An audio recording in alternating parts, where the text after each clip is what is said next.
wanted, he said, I Like it's a great deal for gave the city my water rights. Is it Now my- they're gonna charge me for water. How do you explain that? And so I Oh, answered it. have they And then going, at the I end, haven't they go, heard now that. tell me who I'm Now that voting they know I'm leaving this, they're gonna cut me out of that whole loop. I don't want to tell you. And I said, you That's gotta tell me. And he said, Barry Edwards. And I knew immediately. I thought, oh my gosh.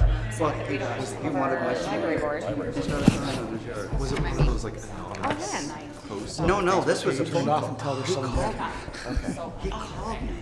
Okay, it is 6:08 p.m. here on the 29th of July, 2025. We welcome everyone out. We want to have a special welcome to those who are our library board members. We appreciate you taking the time tonight to come and visit with us and share some information. We appreciate Donna, our library director, being here, which we really appreciate you, Donna. But we would like to go ahead, we'll begin with an invocation tonight. I'm going to go ahead and offer a prayer, which we will then have our Pledge of Allegiance by Kevin. So, our Heavenly Father, as we begin our work session tonight, we ask that you'll be here, that we might be able to be thoughtful in our comments, that we might be able to be thinking forward to the needs of our city. Help us also as we discuss different things, that we might be respectful of one another's opinions, that we might be able to talk openly, but also understand the issues that are being presented. Please be with us also as a city, as this is a special week for us as we start our Highland Fling, that as many events will be happening over the upcoming days, that you might also watch over our community, those who might be traveling to and from the different events and those who are putting the events on, that they might all come together as planned. Tonight, we once again ask that you'll be here with us. You might be able to help us to ask the good questions, and we might be able to be understanding the things that are being presented. Be with Scott as he's not able to be with us, as well as other library board members, that you might watch over them. And this we say in the name of Christ, amen. Amen. Guess we stand up. I pledge allegiance to the flag of the United States of America and to the republic for which it stands, one nation under God, indivisible, with liberty and justice for all. You want to grab that one? See that? So if everyone, you notice you have a yellow sheet in front of you. This is being recorded. We have it being video recorded, as well as Stephanie's over here taking meticulous notes.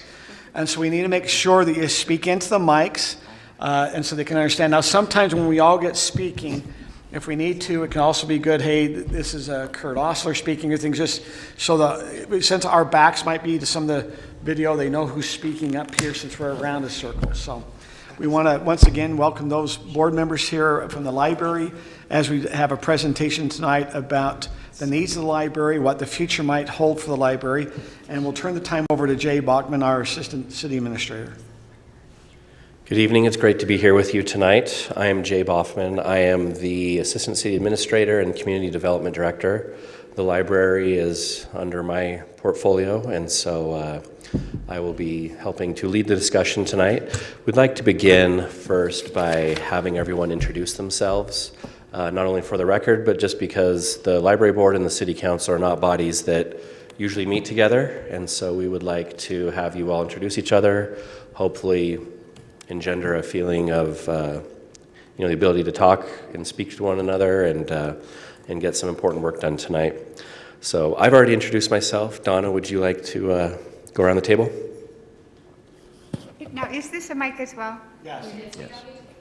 Okay, it's a distance mic. Okay. Hi, I'm Donna Carden. I am the current library director of the Highland City Library. I've been serving in this position for 6.5 years. Sorry, guys. Sorry. Kim Rodella, Highland City Council. Kevin Tams, I'm the vice chair of the library board and been serving on the library board for, I'm on my second term or third term or 4 years. Love working with the library with Donna. There's great people here and I'm excited to find creative solutions to how we keep building this. I'm Rachel Farnsworth, library board member. Let's see, 2 years, 3 years? Three years. Hi, I'm Doug Courtney. I'm on the City Council. I'm Kurt Ostler, Highland City Mayor. I'm Amy Brinton, I'm Library Board Chair. Brittany Bills, City Council. Wes Warren, Library Board, 3 years. Ron Campbell, City Council and Library Board. Erin Wells, City Administrator, and I got to be the interim library director for a little bit before Donna, so I have a special place in my heart for it. Here you go. All right, thank you. So tonight we'd like to present some facts and information to help couch our discussion, help us understand. Turn on your mic. Oh my gosh, it's not even on. That is the biggest rookie mistake. Embarrassing. All right, thank you. So we want to present you some facts, figures, some historical data about the library and its budget so that we can have a baseline from which to have a discussion, make decisions about the future of the library. So the dedicated library tax was instituted by the City Council in 2007. Back then, that tax brought in $200,366. We had about 3,442 households in the Highland. The average cost per household to fund the library was $59.95. In that first year, the library had 7,935 items in the library, 98 programs. So if I understand it, that is the number of times a program was held throughout the year, not 98 different programs. That's a lot. And then 1,923 attendees to those programs. During that time, in 2018, the delinquent property tax was included as part of the library funding. And in 2019, the vehicle tax was also identified as part of the library funding. This added an average of $23,136 per year that was added to the library fund. Whoa, I only hit that once. All right, so now here we are. We have some data, a snapshot of 2024. The property tax rate went down, but because of housing growth in the city, the amount collected actually went up. So we collected $314,801 last year for the library. That was spread out over approximately 4,786 households. The city's population grew from about 14,000 to 20,000 over those years. The average cost per household is now $65.77. Last year, we had 44,262 items in the library collection. That includes both physical and electronic items. 233 programs were held throughout the year, and 9,022 attendees to those programs. So for comparison, from 2007 to 2024, there has been no dedicated rate increase in the years, even though the amount has gone up due to housing growth. Approximately 43% increase in new households. Population grew by 39%. Inflation has increased 45% over those 17 years. We are collecting $65.77 per household instead of the inflation-adjusted $90.53. So taking that original amount from 2007, and if that kept up with inflation, we would be collecting $90.53. As far as the library growth, the collection grew by 82%, circulation grew by 62%, programs grew by 128%, and program attendance grew by 369%. So thank you, Kevin, for those facts and figures. That was very helpful, and I think it's helping us all understand the growth that the library has seen. To give you an idea of where our tax rate falls in compared to other cities that have a dedicated tax for their library, at 0.000104, we are the second from the bottom as far as funding goes. It's not a completely apples-to-apples comparison. A lot of city libraries operate differently. Some of them are supplemented by the general fund at all times. There's many different ways to fund a library, but you can see where we fall in that list. For library revenues, we wanted to give you an idea of where the revenues come from. You can see 98% comes from the city's tax rate. We get a small amount from fees. Now, this was for fiscal year 2025 that ended at the end of June. With the city's participation in the Timpanogos Library Consortium, we had to do away with our library fines. So going forward, we'll actually have fewer library fines.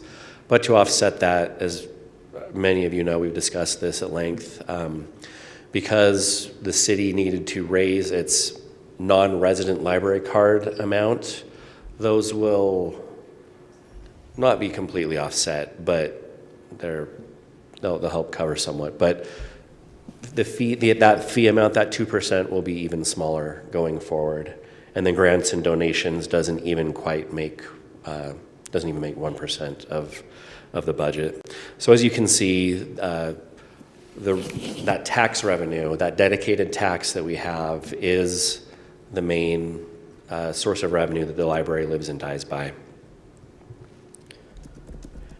Some other things to discuss as far as revenues go. For this current fiscal year that started July 1st, 2025, this is the first year that the City Council has authorized a transfer of general fund revenues to the library.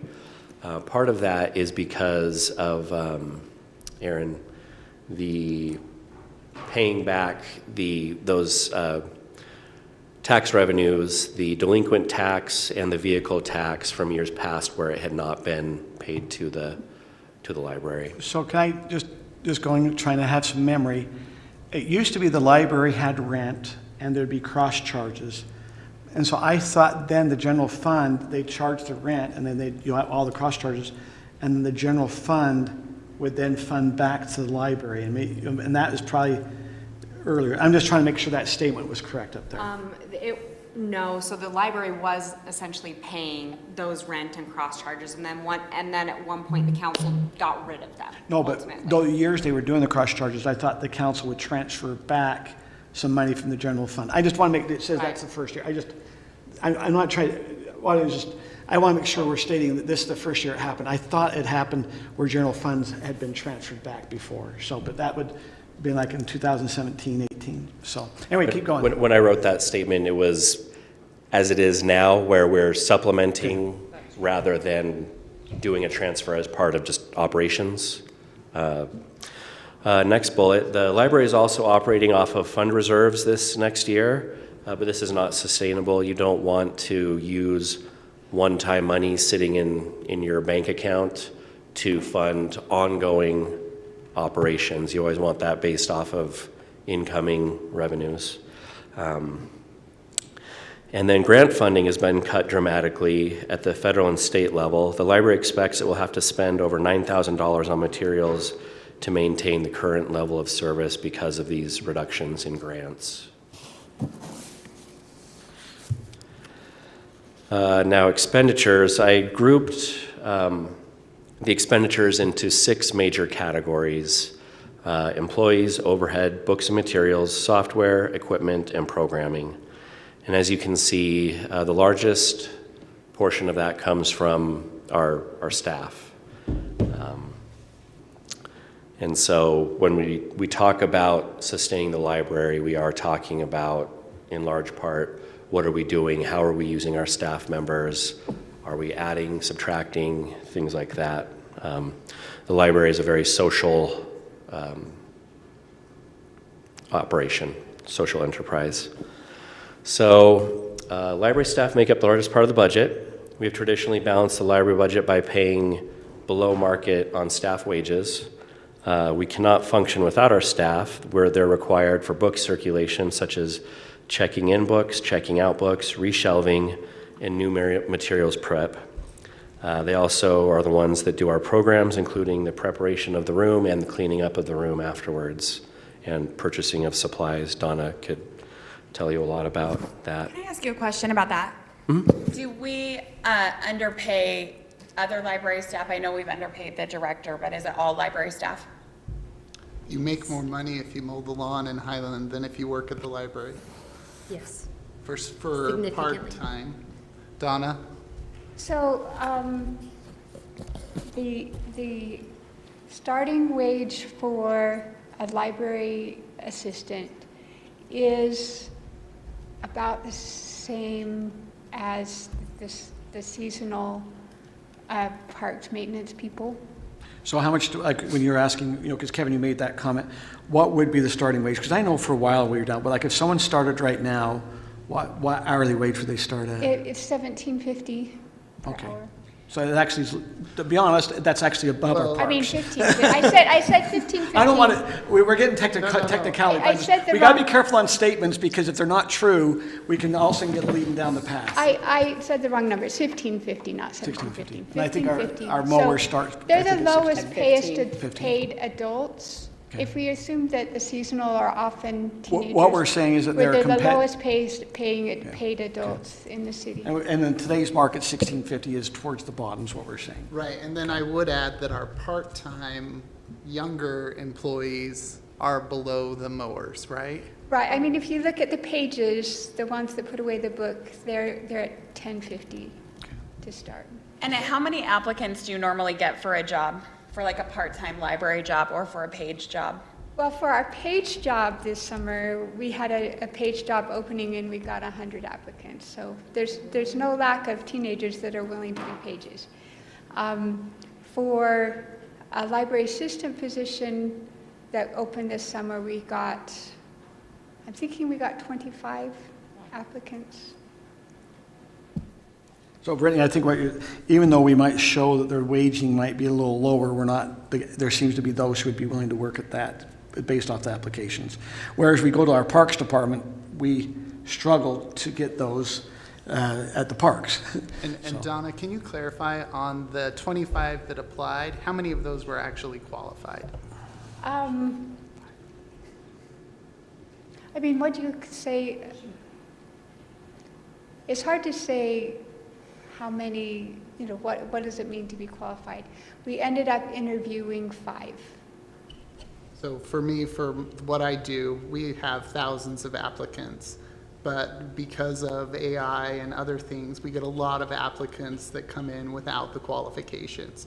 So just because you have applicants doesn't mean you have qualified people. Okay, we're getting caught in semantics here. Yeah. So we wanted to show some pictures of the book drop that is the circulation check-in. Donna said it especially spikes in the summer when kids are out of school and parents want to continue to have their kids read and educate themselves throughout the summer. And so they go to story time, they check out books, they come back to story time, they check them back in, and we have enormous amounts of books to reshelve. And here's, large story time numbers that we wanted to show as well.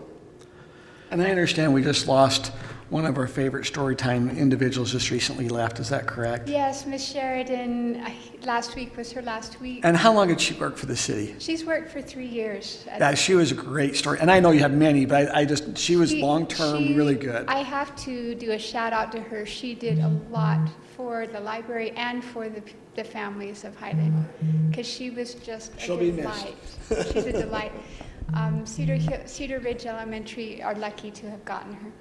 What are the numbers that come to story time, the highest number, for example? During the summer, our story times range between 70 or 80 people, 2 times a week. First story times a week, they were different kinds. The baby story times had a little bit fewer. The Spanish story times had a little bit fewer. We averaged about 55, 4 times a week. So. Okay. We get fewer at the baby story time because they can't read very well.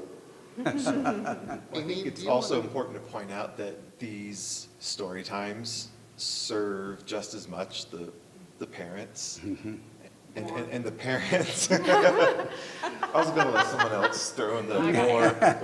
They go enjoying the association of other parents, and it's just like an outlet for everyone. So I mean, you're doubling at least the amount of people being served if you're just counting, you know, the kids. It is a good way for cross sections of the community to meet each other outside of just their immediate neighborhood. You meet, I know as a parent who used to have young children, going to story time and meeting other parents with this, you know, same age kids really helps to build connections. So.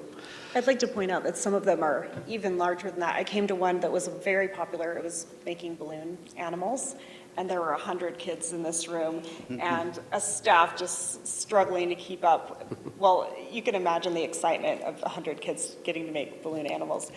So even though 70, 80 is a typical number, there are times where there are surges and very, very popular programs. You know, I'd be curious, you know, Donna, as we've seen some of our demographics in the community, you know, where we've had Ridgeview grow, are we seeing a lot more growth come, you know, because they might have younger families or things that way? Are we seeing a bigger, I mean, have you noticed in the last 2 years as Ridgeview's been coming on, that we've had a little more growth that way? The Ridgeview, I believe that the Ridgeview subdivision has really impacted, especially the Storytime numbers. Yeah. Before that subdivision was built, we were getting maybe 30 to a story time. Last year, a lot of our story times were over 70.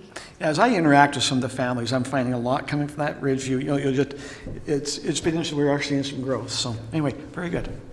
Okay.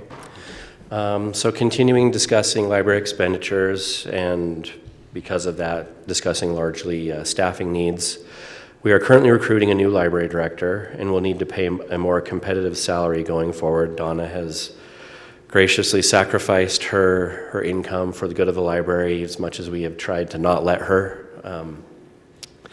It is becoming increasingly difficult to keep up with demand with only one full-time employee, who is the director.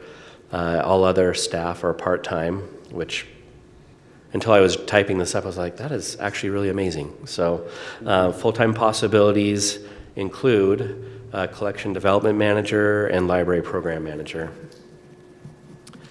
This year, the city supplemented the library with $21,000. Without that funding, it would have to do a combination of the following in order to balance the budget. Cut the library book budget by 36%, or eliminate all the programs. That would be the programming budget plus at least one of the part-time programming staff. Eliminate an entire library assistant position and a library page position, and this would necessitate cutting library hours. Continuing on, I wanted to briefly discuss the Library Fund study that was earlier this year. The Library Fund Foundation commissioned LRB Public Finance Advisors to do a study of the Library Fund. This was to assess the financial viability of the library in the coming years. The study was done this year because the library is at a point where it cannot maintain current levels of service without increased funding. As I show this, try not to focus on the fund balance here. The important line on this is the one going down like this. It illustrates that without some sort of change in the funding, and I say some sort of change because I'm not trying to tell you what that should be. Our intent tonight is to discuss options. So without some sort of change, the funding drops dramatically over the next 5 to 6 years. And just to kind of add part of the picture, so Donna and those that she's worked with, she's run an incredibly tight ship, and she's worked well below her means and done amazing things with what she has. So a lot of what you should hear today is, hey, we've deferred some expenses, and that quality of service continues to diminish. And so as you look at this, as we look at the solution, we have to catch up to where we should have been as part of our correction. So whatever that is, it's not just, hey, let's fix the funding. It's also, hey, let's fix the past, our collection. What did we find out today that the juvenile children's book is? So I did an interesting statistic today. I was looking at the number of books that were brought over to the library from storage in 2008. And 1/3 of our juvenile nonfiction books are books that we brought over in 2008. And also about 1/3 of our picture books are books that we brought over in 2008. And they had been in storage for like 5 or 7 years before we brought them over. So these are old books that really should be replaced. You think about replacing equipment, lawnmowers, trucks, all that maintenance. We've really deferred maintenance to the point that it's a problem now. We faced a little bit of embarrassment after joining the consortium as we've shared materials with other libraries, and they've been a little appalled at some of the state that some of our materials are in.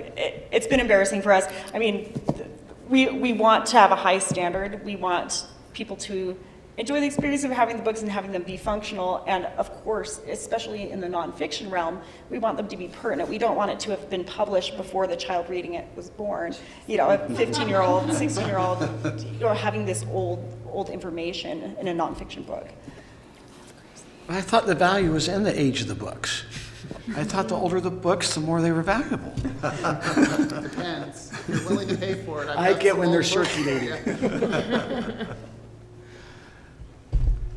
All right. We wanted to talk about the question in the residents survey from last year, where we asked, would the public support a property tax increase to keep up with the growth and inflation of library costs? 9% said definitely yes, 21% said probably yes, 32% probably not, and 38% said definitely not. We won't comment on that. We just wanted to put that out there. Like I said, we're trying to keep at least the staff's part here data and, you know, just neutral. Can I ask a question? Did we ask a similar question for anything else in the survey about a tax increase? We did. We asked about public safety. Were the results similar? I can't remember. Public safety was more supportive. It was, I think it was above 50%, but that tends to be true of public safety. I can't remember if we did it this last year or in previous years. We've asked a general city question, right? A general property tax, and the results would have been similar for general ones. But public safety, police and fire, darn it. We like them. They're good. Donna. We like them. They are needed. They are great. Donna gave a presentation to the council earlier this year that also highlighted the excellent rating that the residents gave the library staff, some of the highest in the city. So I didn't want to leave that out. So tonight, I've finished the part where I lay a bunch of, a fire hose of data before you. Now we want to move into questions for discussion. And this is what we want the meat of the meeting to be about. The first one, as this came up from the LRB study, and we were talking about fund balances and things like that, and we wanted to see if we get to a point where the group feels comfortable with what is an appropriate fund balance amount, as in like a % of operating costs, which is what the city does in other funds for the library to maintain. What should that look like? So can I ask a question? Maybe, what does the fund balance need to be in a reserve for? Like, because we understand, as we go and use city, we have sewer and water. We understand we have replacement, we have needs coming up, and so we will budget, and do some enterprise funds. So my understanding is, share with me, help educate. What is it we're trying to need to have a fund balance for? Or maybe another way of looking at that is there are two different kinds of fund balances. Correct. One that's just an operating balance and one that you're saving up for some Correct. capital item. And which one or both are we talking about here? And Donna, can you share with the council how much we spent over the past few years on furniture, paint, carpet, just general improvements? Yes, I mean, we did have a larger fund balance that we had been saving up for replacement of some capital things in the library. So in the last 3 years, we replaced the carpet for about $25,000, and we replaced the furniture for about $20,000. So that was it was very good to have that fund balance available when it was time to do those important maintenance costs. Would have those been original, like from 2007? Is that what the years we would have assumed? What did you say? It would have been from like, was the carpet from 2007, so it was about 18 years old, or? It was like 18, it was, 15 years old when we replaced it. And Other it was than the time. children's room, that was new, but, or It was, newer. the children's room carpet was newer, but the children's room carpet Gets has a lot of wear. a lot of wear and tear, and we're so glad to have a vinyl floor in there now instead of carpet. Best decision I ever made. There is one other maintenance thing that really ought to be done, both in the library and throughout the whole building, if I can say this. The building needs to be repainted. There is the walls are dinged up and marked and have nicks, and that would be the next thing I would do if I were staying. So. Okay, so basically this discussion is all about how do we want to look at our library. Obviously, we're running at a decrease of revenue here. Do we want to maintain what we're having? Do we want to increase it? Do we want to decrease it? We know that the library is successful. We know that it is highly attended, the circulation, but also the events it puts on. It's one of those areas within our community where we're not pulling people to try and come, but really limiting people of coming. So we know it is something that is important in our community. And I guess my question is, okay, you guys are wanting a property tax. We'll get right to it. What are you thinking about property tax? How much is that going to cost per resident per year? What are we looking at? We don't have that answer for you tonight. I guess the question, because we have some questions, right? Like, what do you want to do with the library? Do you want to, we can always find a way to get into a budget, right? That will mean a reduction in services, because at where we're at currently, to operate at status quo, we need a revenue increase. And so what do you want to do? Do you want us to find a way to live within our budget? Do you want to maintain the status quo, but understand that that does mean a revenue increase of some kind?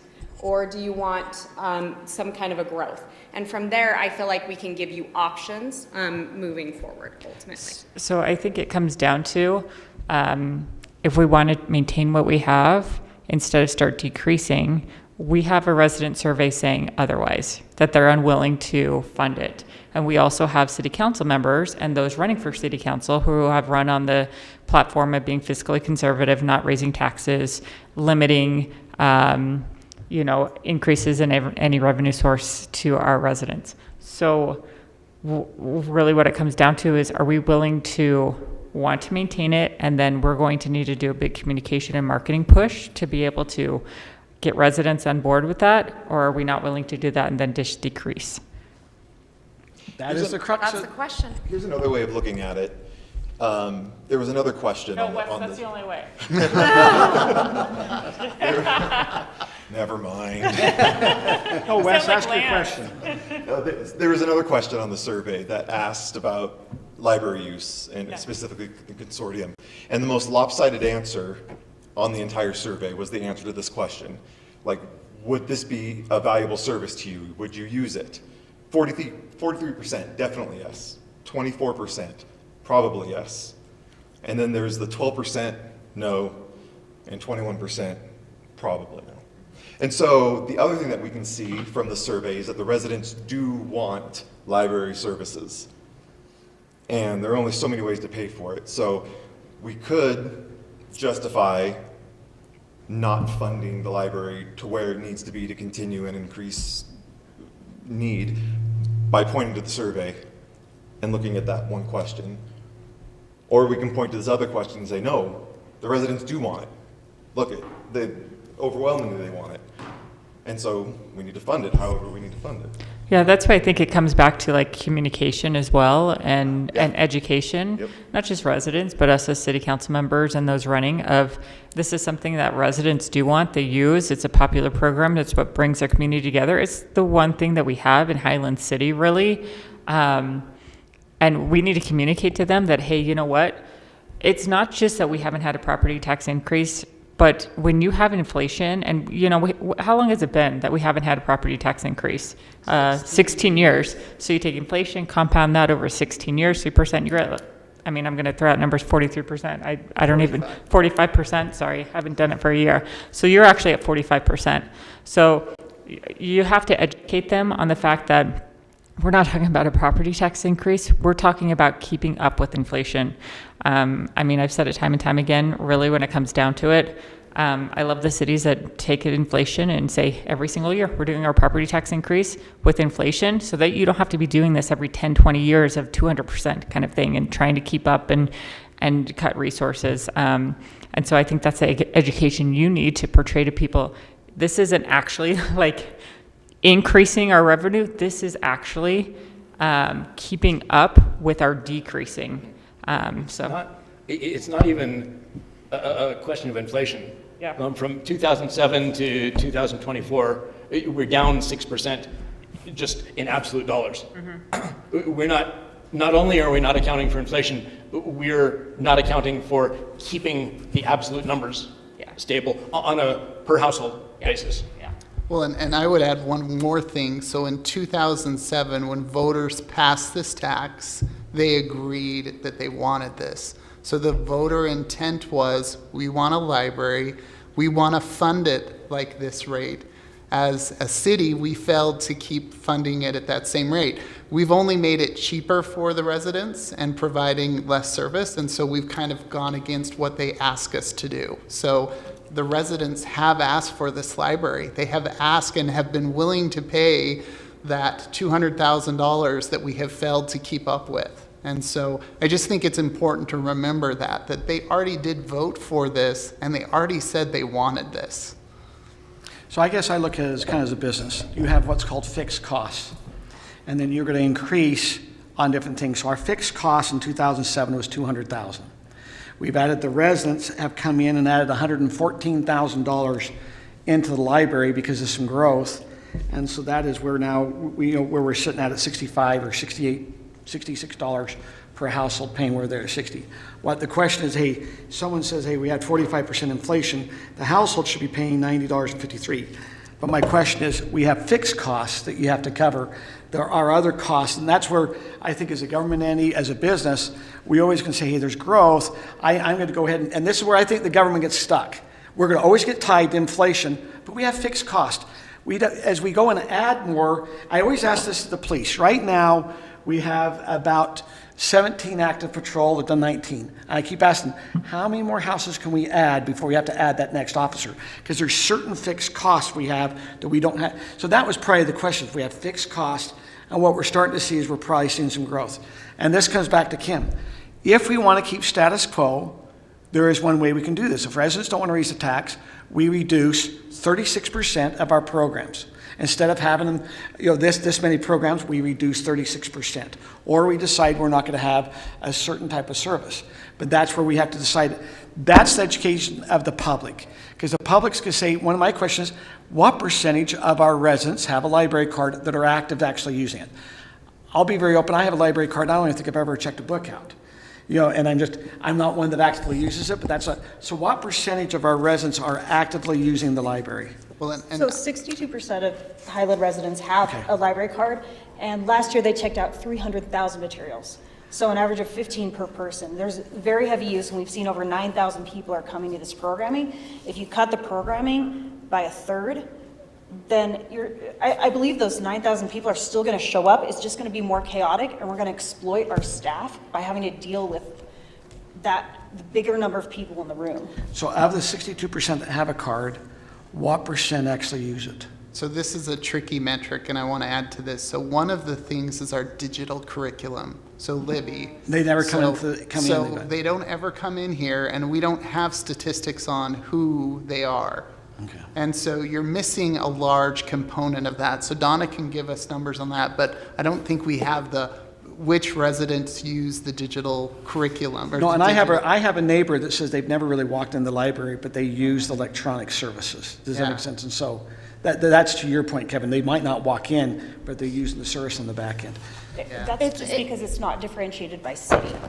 Right. So we can see general data on Libby, but not differentiated by Don't Highland residents. even residents have to renew their card every 3 years? Is that right, Donna? Yes, so Highland residents, if they don't renew, after 3 years, they need to renew their card, so that otherwise they drop off the So list. really, within the last 3 years, that many people have used that many. Or have kept their Actively card made current. the effort, Current. yeah, in the last 3 years, around 6,000 people. So this will have come back to Kim's actively question. made the effort to renew their cards. So Kim's question is, will we get support? I assume if they're using the library, they would be supportive. I don't know why in our survey then, they're showing they're not. Does that make sense?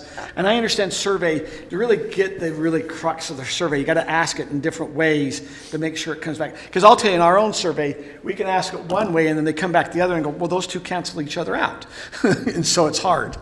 Part of the problem, I think, with, I think the survey is a really wonderful tool. I am not by any means denigrating the survey. But one of the weaknesses to it is, for example, the library funding question. What we have essentially asked people is, would you like us to raise taxes? Correct, exactly. And that's all we gave them. Without any context Correct. behind it, and so I think that makes the numbers a little bit soft because you're naturally going to get people, To say no. probably all of us included, who, all else being equal, would prefer not to raise taxes. Another thing about the survey is that the kind of people who answer the survey are not necessarily the young families, which are some of our heaviest users. A lot of the people who answer the survey are middle-aged and older people. Are our voters. I'm just being very honest. That your survey are probably those who are actively voting also. So that's when if this goes, if we have to go out for a tax increase, that's your voter that's voting. And unfortunately, a lot of our young families probably haven't registered to vote. I kind of think, though, if we communicated to the population, especially the population that uses the library, that funding is at risk. We've never sent out that message at all to our patrons. We've never, ever made that communication because we've kind of been directed not to. But if we started communicating the truth, that the funding is at risk, I think that could motivate some of these What younger funding's families at to risk? vote. If you told me funding's at risk, Programs are at risk. Programs at risk. okay, I'm just saying, risk of reduction. Yeah, so instead of having the library open from, 9 to 7, it's now open from 9 to 5, and Correct. it's not open on Saturdays anymore, and, our collections. The reason, as elected officials, you get a lot of residents who will ask, well, have you looked at what cuts you can do? Have you looked at other options? They always want to, before you come and ask the residents for a tax increase, what options have you looked at? And that's just say, okay, we looked at the hours of operation. We've looked at the books that need to be replaced. That's answering the question that Kim's getting to, educating, but as political body, those are the questions we will get and get pushed back on to make sure we've been responsible financially, that we are looking at what we can be doing. Yeah, and I love that we want to come at this as a partnership, right? Like at the end of the day, together, we need to come up with a solution and we all need to support it, right? And it's going to be a hard journey one way or the other. If we decide to diminish services, it's going to be hard for the community. If we decide to maintain, it's going to be hard because there's going to be costs associated with maintaining. If we want to grow, and I don't think anybody's advocating growing, but I think we're advocating the correct service for the correct size. And I think that's really where we need to get to is how do we leave this legacy? Libraries are like trees. You're planting something that you may not enjoy, but somebody else is going to benefit from. And it's really going to lift the community up. And so if the council comes and we come up with a plan together, I'm confident we can get the support for it. It's just got to be a unified decision. We all need to be at the same place. I mean, one way to approach it, if you're worried about, the taxpayers don't really want this, you could give the library a year to do a campaign that expressed the real needs of the library and the financial challenges. Like I said, we've never communicated that. You could give them a year and do another survey and see what happens. And I wish we can ask this question of our city attorney, how involved can a city entity be involved in a tax increase? Tax increase, we absolutely can. It's if it were to become a referendum, then we would have to become a neutral party at that point and not be advocating. But at this point, if the council wants to do something or directs us to do something, we can absolutely advocate. It's only the referendum. Yeah. Wait, so Aaron, when is our citizen survey coming out this year? We are going to do it in September, so council's We have supposed the to first see a draft. preview next Tuesday. So is this something that we could put on the survey and add a little bit more meat to it, saying, hey, you know what, like, this percentage Use of the people term at use risk. it, and this is basically what is happening with our fundings. If you want, how likely are you to, you know, want a tax increase to maintain or even, or, I mean, basically add meat to the question. Is that something that we can put on, and then from there we can go? We are currently developing the survey right now. We would welcome any and all help to craft questions that can get to the meat of what we're trying to find out, that cross-analyze the issue, so you're not asking, hey, do you want a tax increase? You know, something that gets us to the point where we're, you know, whether it's one or two, even three questions that help us get to how does the public really feel about this? And maybe even give the public the options that we're facing here. Say, do you want a reduction? Do you want it status quo? If so, we've got to raise taxes.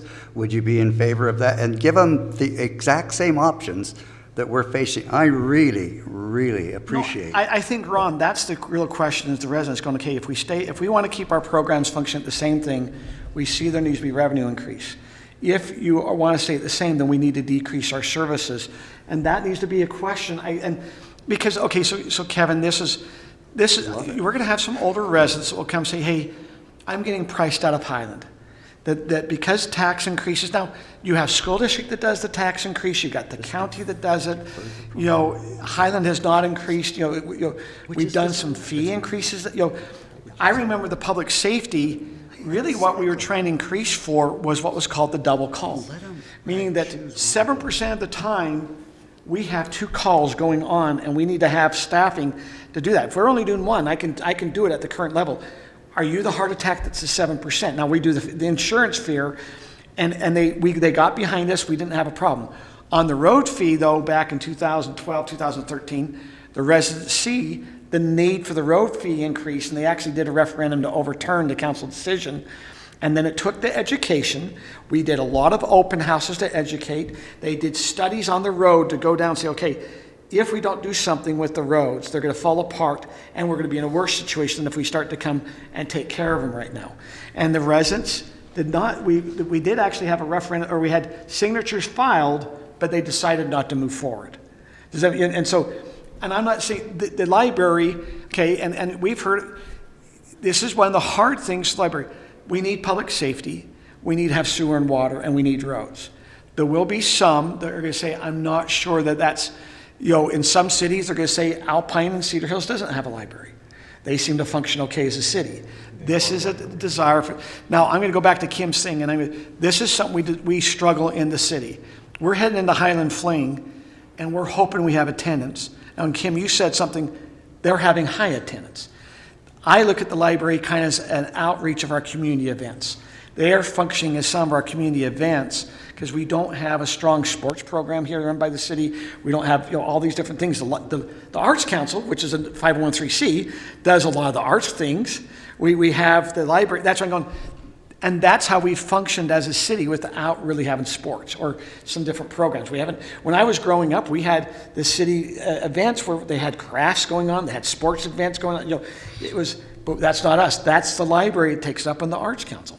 Yeah, a library is way cheaper than a golf course. I want to point that out. So, or a rec center. Or a rec center.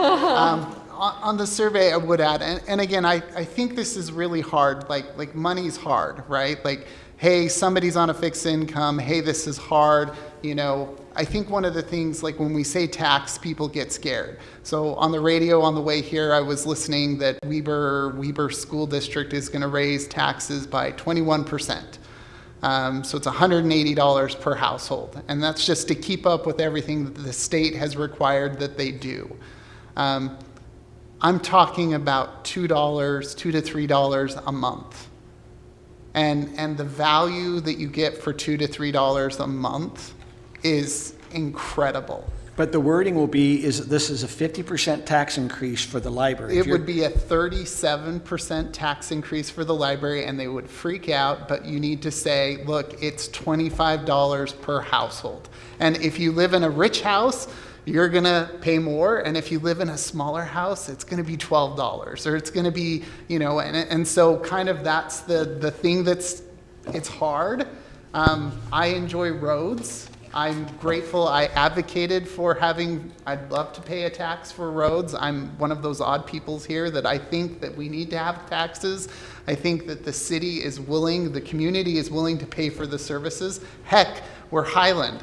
The only city that makes more money than us per household is Park City, and that's debatable, $185,000. Not this year, we're number one. It's Highland number one. Why can't we pay for a library? Why can't we pay $2 for a library a month? Why can't we pay for a road? Why can't we do little things? Like, I don't know what's broken in our mind, but we can afford to lift up the community, and we can afford to build good things.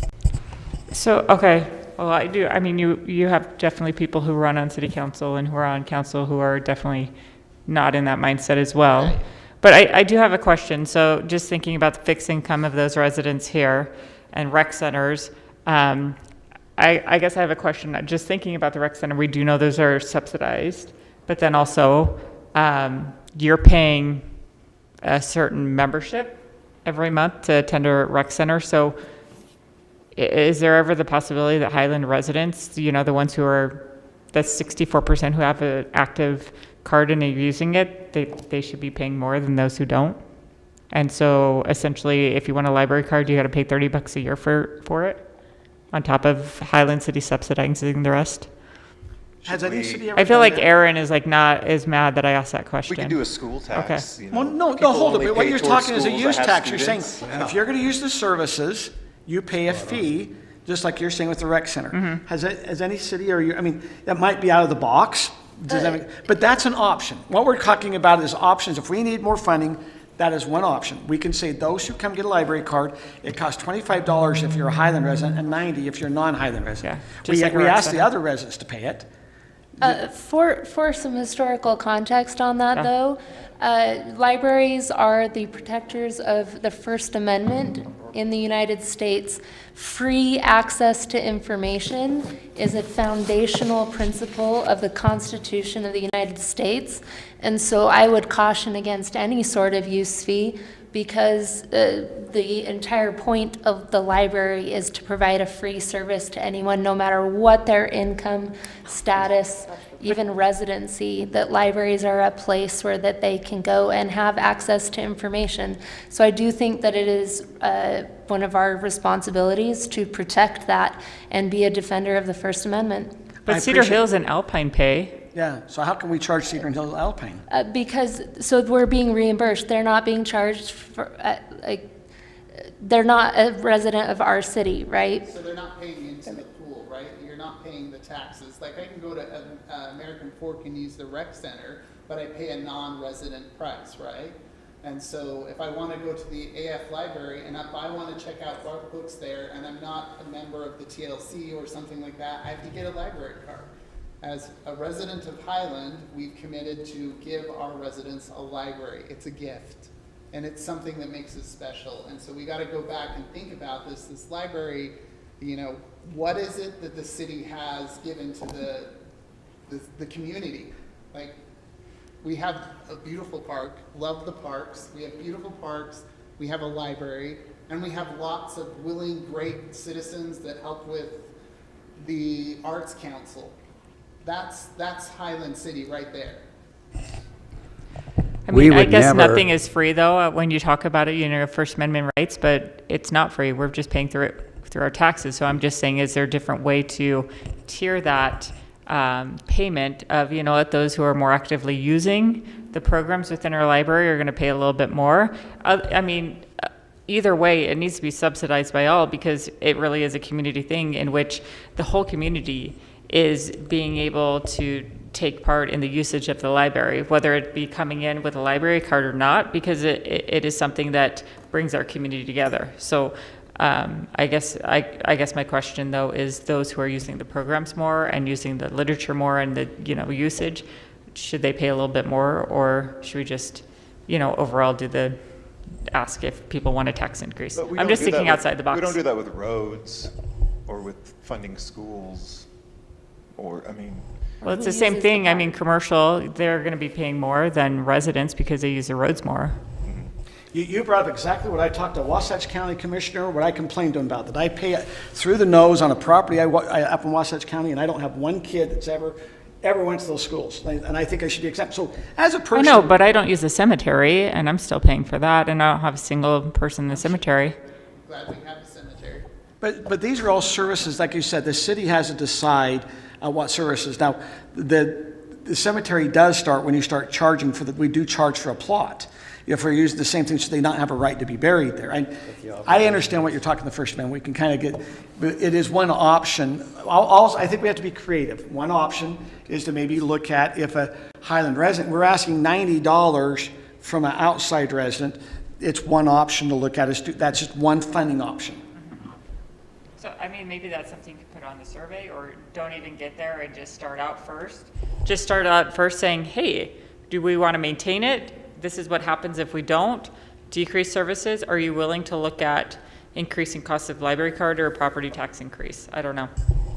And one of the other things that we need to talk about is that we're losing funding from other areas. So if you look in 2022, we got $36,000 in grant money.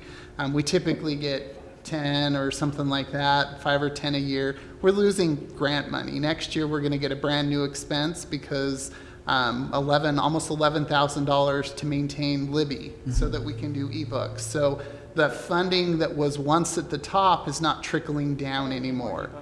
And so we just need to think that funding has gone away. And from what I've been told by the state, they don't plan on passing it down to us. They plan on reducing services and let the local communities figure out how to pay for it. So if we want this, we've got to figure out how to pay for it. I spoke to Brady about this, and the state is not going to participate to help us out keep Libby. We're going to have to do it locally, or it's not going to be done. And I think he speaks for the legislature pretty well. It's just not an option for the legislature to look at. We had a federally funded program. Will the state pick it up? And the answer is absolutely not. Right. And so like next year is that brand new $11,000 that we get to pay for Libby, that we will pay because it's the right thing to do. So I think let's come back up to what they have up here, some good questions. Kim, you brought up one option. We can charge a residential fee. The other is, are we anticipating maybe having the general fund continue to supplement the library? And that, to be honest, that is one option we could look at. You can't, the problem probably always looking at that is going to be a council at any whim. The reason they did the library dedicated tax is to try not to get that. However, that's how majority of all libraries are funded, is out of a city's general fund. So we say, hey, we don't want to do it that way, but that is how American Fork does it. It's how Lehigh does it. So I guess we shouldn't be too afraid to say we're going to use general fund to supplement the library, because that's how other cities have done it. They also do their parks and rec and library tax. So it's not just a parks tax, it's also a library tax. The parks and rec is a library? Yep. The library is included in the American Fork. Park? Tax. Yes. Yeah. What about other cities in the rep tax? That's pretty typical. And I don't know. I thought the Arts Council was, I didn't know the library was. Yeah, the library. It was. And I think we need to realize as we're looking at options, that supplementing the library fund from the general fund isn't really a meaningful option, because that doesn't solve the problem. We're going to have to come up with the money in the general fund. It's true. It's the same people we're taking the money from. But one option is, okay, we have to collapse, so there's not a tax. We have to get rid of the library tax and collapse it and fund it out of the general fund. Right now, if we get rid of the library tax, my understand is we certify a tax rate that has the library built in it. We get rid of the library fund, we certify the same rate. We keep certifying the same rate, and it then, the general fund, I mean, I'm just saying, it's how a lot of cities do it. It's just, it has to be talked about as an option. We're coming up with options. We're not saying this is the option. It's one option. Well, and again, I agree that is an option, but it's not a full option, because you still have the funding shortage. Yeah. Even if you're taking the dedicated tax, you're putting it in the general fund, and now you're funding the library out of the general fund, you still have the revenue shortage that we're looking at. Well, we don't mow the lawns as often. We have, then we can go and then we make a decision. Right. Okay, we're gonna lower, because, okay, I a know lot of you you didn't know, told us we used to mow every 10 days. When you're not well financially, you mow every 10 days. When you're good financially, it's every 7 days. And we're doing it every 7 days. I'm just saying, it's been done in the city, it's an option. You know, we're talking about the library cutting services, we cut services in the parks. An advantage of, and if you decided to move the library fund into the general fund, an advantage to that is then it could benefit from increases in sales tax, which now it cannot. And so it would make it easier for the library to keep up with inflation if, if you would be willing to fund it out of the general. The downside, I'm I afraid. think it's not necessarily a bad idea. I'm afraid the downside is you're competing every year against extensive need every place else in the city. And if we start doing the general fund, I see that maybe as a temporary solution until we can get a long-term solution. But to do it ongoing, you're literally competing with public safety, you're competing with roads, all other needs. You've got, if it's going to go to the library, it's got to come from somewhere. Where does it come I have a from? question, Ron. Why is the library so special that they should have their own fund, and yet the other entities of the city, why is the library? Because they can. It was a tax that the people agreed to, and we have it. And because we can, we do. And to me, it's a transparent tax because you know where it's going. I actually see the fees as a transparent tax. We know it's a tax, but we know it's going to roads. We know it's going to wherever, public safety, whatever that fee is going toward. But this is a tax that's been identified specifically for the taxpayer to know where it's going. It's going to the library. I appreciate knowing that. Talk about transparency. How do you get more transparent than that? And I think that we would take that approach with other areas of the city if we felt like we really could. There's been a lot of discussion about the possibility of increasing the public safety fee to cover the entire public safety expense. Now, as a practical matter, we can't do that because the state is going to come in and stamp all over us. Yeah. So, but if that were a viable option, I think there'd be a lot of support for at least considering that approach. Now, I don't want to, there is a way on the public safety if we went as a district and just tax as a district. There is a way and do it as a property tax. It's the same. I'm just saying, as we talk about public safety, and that will be something probably the council, as we go through the legislative aspect, that they're going to have to look at. Is a lot of cities, if they're districts, they get taxed by property tax value, and that's how they fund their aspects. That's how the library is being funded, is by property tax value. See, Kevin, one of the things I've always had a hard time is someone has a nicer house, they pay more for the library, and yet you might have someone with a less expensive house that uses the library more than the person with the more expensive. That's why the road fee, it was argued, should it be a tax or should it be a fee? That's where it's been hard.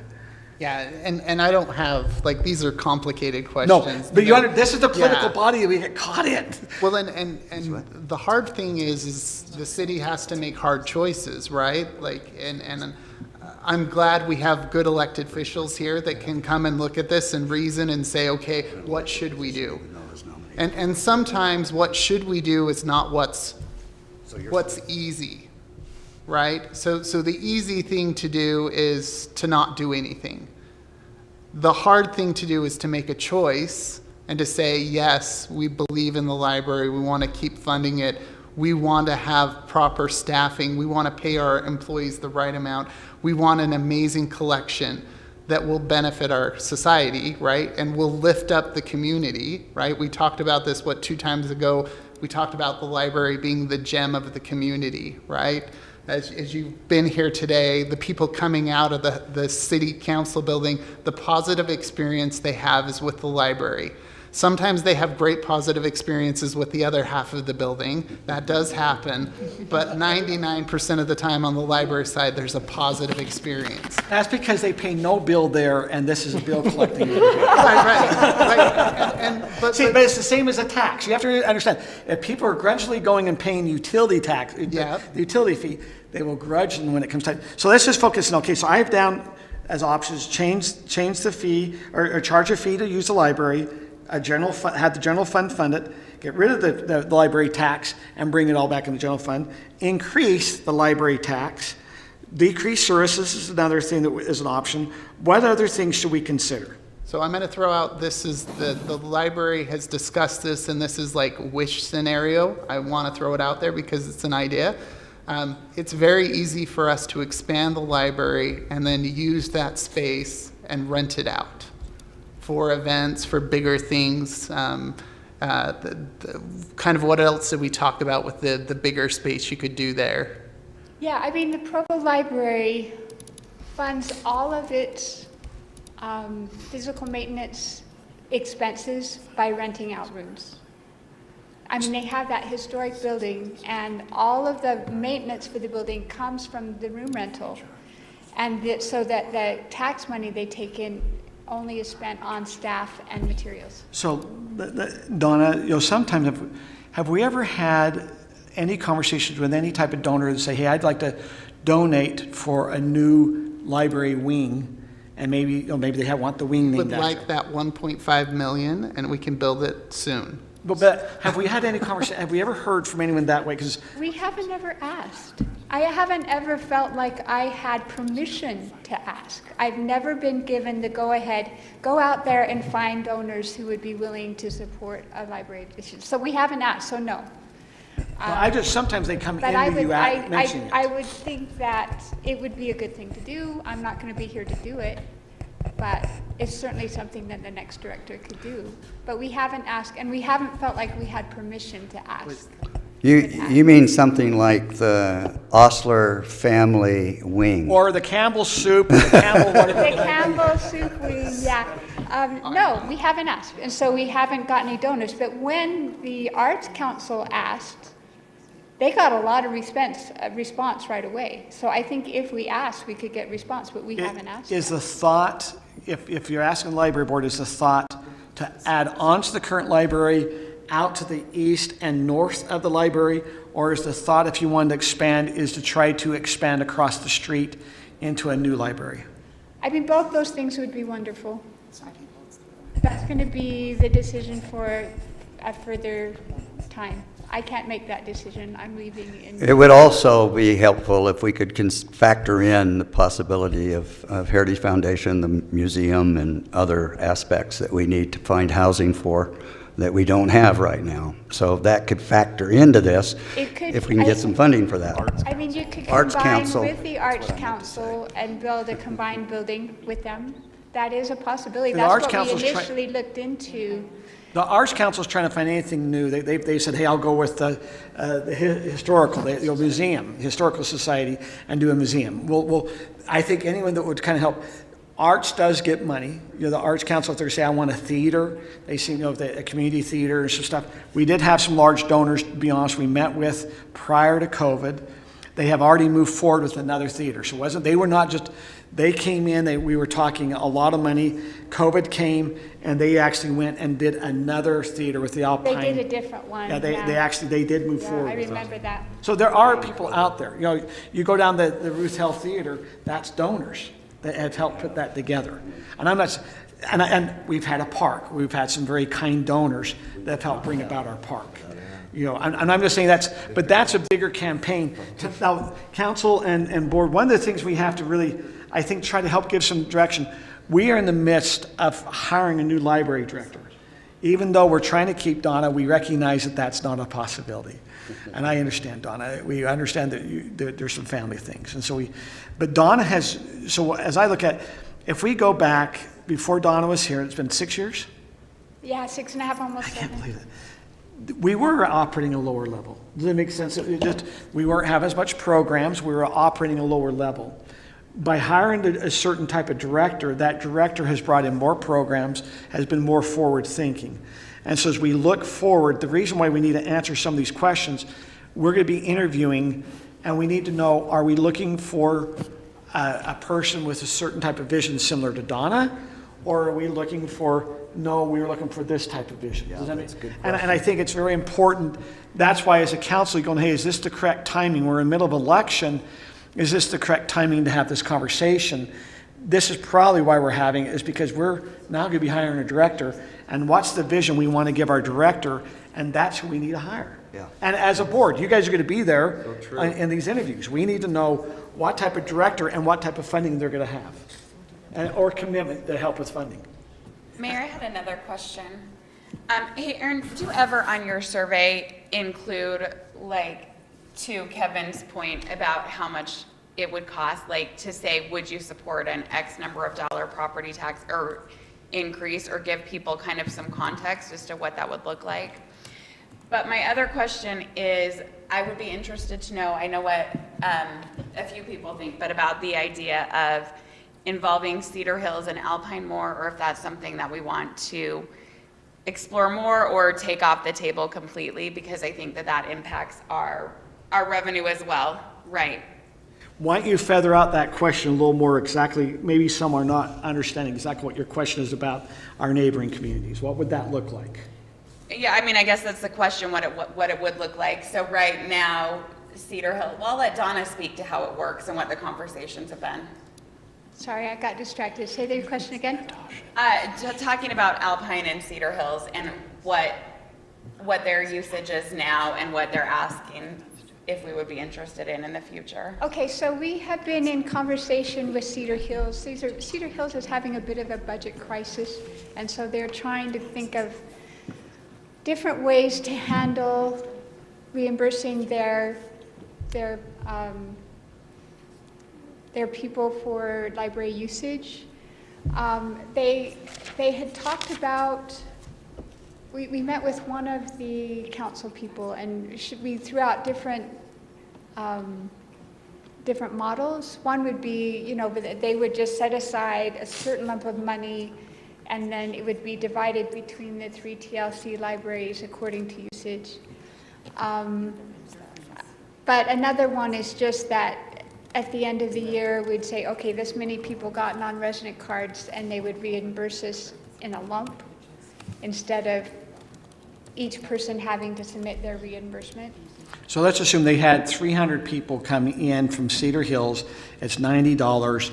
They'll reimburse that $27,000. Is that right? Yeah, but they won't reimburse the whole amount. They would reimburse at, 300? I think they're at $50 per out of the 90. They'll reimburse. I'm sorry, what? They'll reimburse 50 out of the 90. So our residents would pay $65 to be able to, as a resident of Highland, and yet we'd let it, this is how I look at it, but we're going to let residents of Cedar Hills come in cheaper than us and come in and use our library services. We would still be charging $40 for the non-resident card for Cedar Hills, and then we would get reimbursed the $50 at the end of the year for a total of 90 They would pay still. 40 out of their pocket, and the rest would come out of their taxes. Okay. The model, though, that they're most interested in is paying a flat rate and then letting all of their residents have accessibility. So they had talked about paying a flat rate, but maybe saying it was only for materials and not for programs.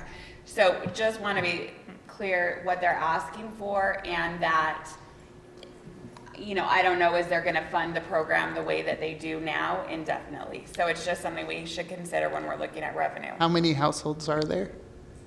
Cedar Hill, there are 10,000 people. I don't know how many households. 2,500, let's just say 2,500. So, and I'm not saying that a flat $500,000, that's a good place. No, they're not. No, okay. She started off with the thing. They're having a budget crisis. Yeah. So what we're hearing is they don't want to pay us what they've already currently paid us. They'd like to get a lower amount. And I'd like to charge them more, so. But that isn't, okay. So Brittany brings up, Councilmember Bills brings up an option is to look at our neighboring communities to say, hey, you pay $30,000. We now know it's going to kind of be set, and we'll let your residents come in and they can use our library. Yeah, and I think one of the things we really should talk about is Alpine City. So Alpine City wants a library. They want a children's library. If they were to partner with Highland City, there's a potential for there to be an Alpine City Library annex of the Highland City Library, where Alpine City residents could benefit from having the credentialed staff that we have, Libby there. There would have to be quite a structured agreement, but that's one that really could be good for everyone. Hey, let's pay to play, that model just, it's, you know, the way it's set up works really well. I haven't seen any variations, but the Alpine City one, if they were to come to us and say, hey, we want you to build a Highland City Children's Library Annex in Alpine, I think there's things we could do to make that happen. That'd be an interlocal agreement. Let me ask you, we bring up about doing that. What about us being an annex of Pleasant Grove or American Fork and having them do that for us? I mean, what we're saying there. As long as it's good for everyone, hey, I'm just saying it's an option. I mean, here we are looking here. Maybe we should be looking and saying, that's what Salt Lake County is called. Maybe we say, okay, Pleasant Grove, American Fork, would you like to do an interlocal? I mean, that's what we're saying is a consortium, but we all just pay in. The problem is they might say each house has to pay now $120 or $90, and also economically it's different. That'd be interesting. I'm just saying, as we look at that option, there's the other option. Yeah, and I want to throw out one other option that you ask to research. How can the library generate its own revenue? And so there are places in the city or throughout the state of Utah where they're generating revenue. So the challenge with that is it takes space and resources away from library services to do something else. For example, passport services. Salt Lake County is the only place you can go to a library on a Saturday and get passport pictures. And they make a lot of money off of that. And because they have odd hours, they get a lot of traffic. But because of that same thing, there's space, there's employees, there's resources that are used to do this other business that isn't the library. And in our library, space is we don't have a lot of space.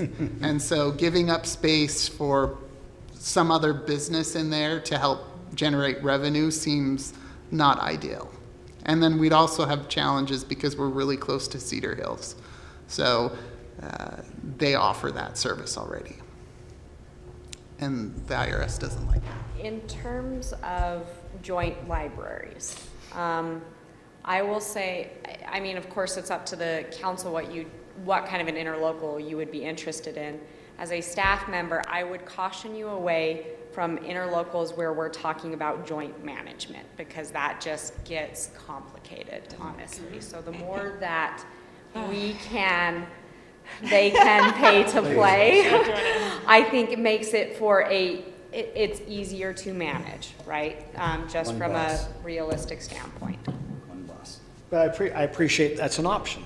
And I've heard, I mean, we've heard that Alpine for a long time has looked to have a children's library, and I'm not sure they haven't even fundraised a little bit maybe to try to, with some things. It's an option to explore with both communities. I think it just comes down to the financial end, what they're willing to kind of commit going forward and how that works. Kevin, could I just say thank you for all the work you've put into this? Seriously, I'm a member of the board and I'm over here feeling sheepish. I've not put the work in that you have, and it's appreciated, it's recognized. Thank you. Well, and I appreciate that. I think there's a lot of people that are passionate about the library. I do want to echo what Rachel said. I really feel that the library is meant for those that don't have enough. Like, it lifts up, it builds people. If we put some type of gate on our library, and we were talking about internet, well, everybody has internet. Well, that's not true. No, it's not. We have people come in every day just to use our internet. Right, and you think about that. What's the first way you're going to get a job? What's the first way you're going to lift yourself out of your conditions? It starts with some of these public services where we lift people up. And so, like, I really, really don't like putting a fee on our library because it is a builder. It lifts people up. We heard the story of the gentleman who was trying to set up his tax number so he could be an official business, so he could pay his taxes, and he didn't know how to do it. And they came into our library, and Donna sat down with him and set up his tax identification, and where else does that happen? Like that's the value of libraries. Libraries bringing people into the city, into the city center. We did a study that talked about how much money having a library in a city generates, how much better. There's like all kinds of research about how libraries benefit cities. And so I would hate to put any type of paywall on our library. That, to me, that would be the worst thing we could do. So I love all the other options but a paywall. So that for me is like the worst. But it's an option. It is. It would be an unprecedented option if you look at nationally. The American Library Association actually strongly discourages against any sort of fee that doesn't come from a tax base for residents. Yeah, we need to take that option off the table. We really need to. No, I disagree. I think it's an option we discuss. And the reason is I have not been convinced that I have I have Alpine and Cedar Hills, but I keep hearing that everyone needs to have rights. But yet their city doesn't seem to worry about having a library. We have a library, and those residents that live in here that come in and use the library are paying a fee. They're paying a tax to be able to use it. So they're already paying that fee. I think it's an option to raise revenue, and I would discourage that as taking that away from an option, because I'm one, if I don't use the library, I'd like those who do use the service to pay for the service. Because now everyone goes on the roads. I use the roads. Everyone uses the roads. Not everyone uses the library. And I'm not. And that's comes back to the rec center program is going, well, if you use the rec center, I'd like to have them pay for the rec center. Now, coming back, I recognize in our community as a city, it really is probably, to be very transparent, it's probably one of the great shining moments we have of our city. One of the things that people come in, have a positive experience, and it is. So I think we have to be very careful how we use that as an aspect, because we don't want to, like you said, we talk about the senior that can't afford a property tax. Now did we just also harm that senior that can't use the library? I mean, we have to, if we're worried about the property tax because it's going to affect someone that can't afford it, however, I guess they get that option, they have the option not to get a library card. I suspect, I don't know if this is true, but because we participate in the state libraries Libby Consortium, and in order to participate in that, we need to be a certified library, public library. If we started charging a fee for library use, I don't think we would be a certified public library. But we already charge a fee. We charge Cedar Hills and Alpine. That's not the same thing. The American Library Association policy is specifically for residents. If a library is offered, that residents cannot be charged an additional fee in order to access it, in order to keep it equitable. And so we would almost certainly lose our accreditation as a library. So I mean, I don't know about that. I mean, I don't know what the exact rule for is that, but I'm pretty sure that if we started charging a fee, we wouldn't be considered a public library anymore, and we would lose our certification. We would lose access to everything the state library has to offer, including this is good education. So if we're not a public library, we're a city library, what do we lose? All the grant money that we can get if yeah, there is any. Yeah, the grant money. Access to state materials. But we're hearing the state's not going to fund us. We're hearing we're not getting grants. So the state lost 2.8 million from the federal government and libraries. So like the bookmobiles that used to come across the state are not going to come anymore. Like there's all kinds of things where we're losing these critical core services for our most threatened population, right? Like the library lifts up. It's not for the people that have a lot, it's for the people that need a lot. And again, that paywall concept, it just seems so, I hate it. I don't know how to say it more than that. Why don't you give staff some time to do some research to I see agree. what the ultimate, is this realistic? And if so, what is the ultimate impact of that? And we can come back. I mean, why don't we pay for admission to the new park? Like if you want to go in there, you're going to pay your $2. That's basically It's the one same option. thing you're saying. And we would never do that. Well, we've thought about it at the Highland Glen Park. I mean, there are certain parks There's in which you use fees pay to use admission to parks. use it. Yeah, We do it at all the federal. Charges us to go use the federal government parks. why are they not free? We're getting caught, I'm just saying, I think. I will say, I just looked it up and it's correct. Libraries must provide free library service to residents of their legal service area in Utah in order to be compliant and receive federal and state grants. That's why I was trying to look at. Okay, that's it. So let's go through what we need from tonight. Right now, we're at 7:30. Let me tell you what I think I heard from staff. I mean, oh, sorry, go ahead. Before we go to summarizing things, we have 3 council candidates here who are not on the library board and not currently on the city council. We're an hour and a half in. Would it make, personally, I would like to hear from them if they have input, because this is a long-term issue that we're talking about.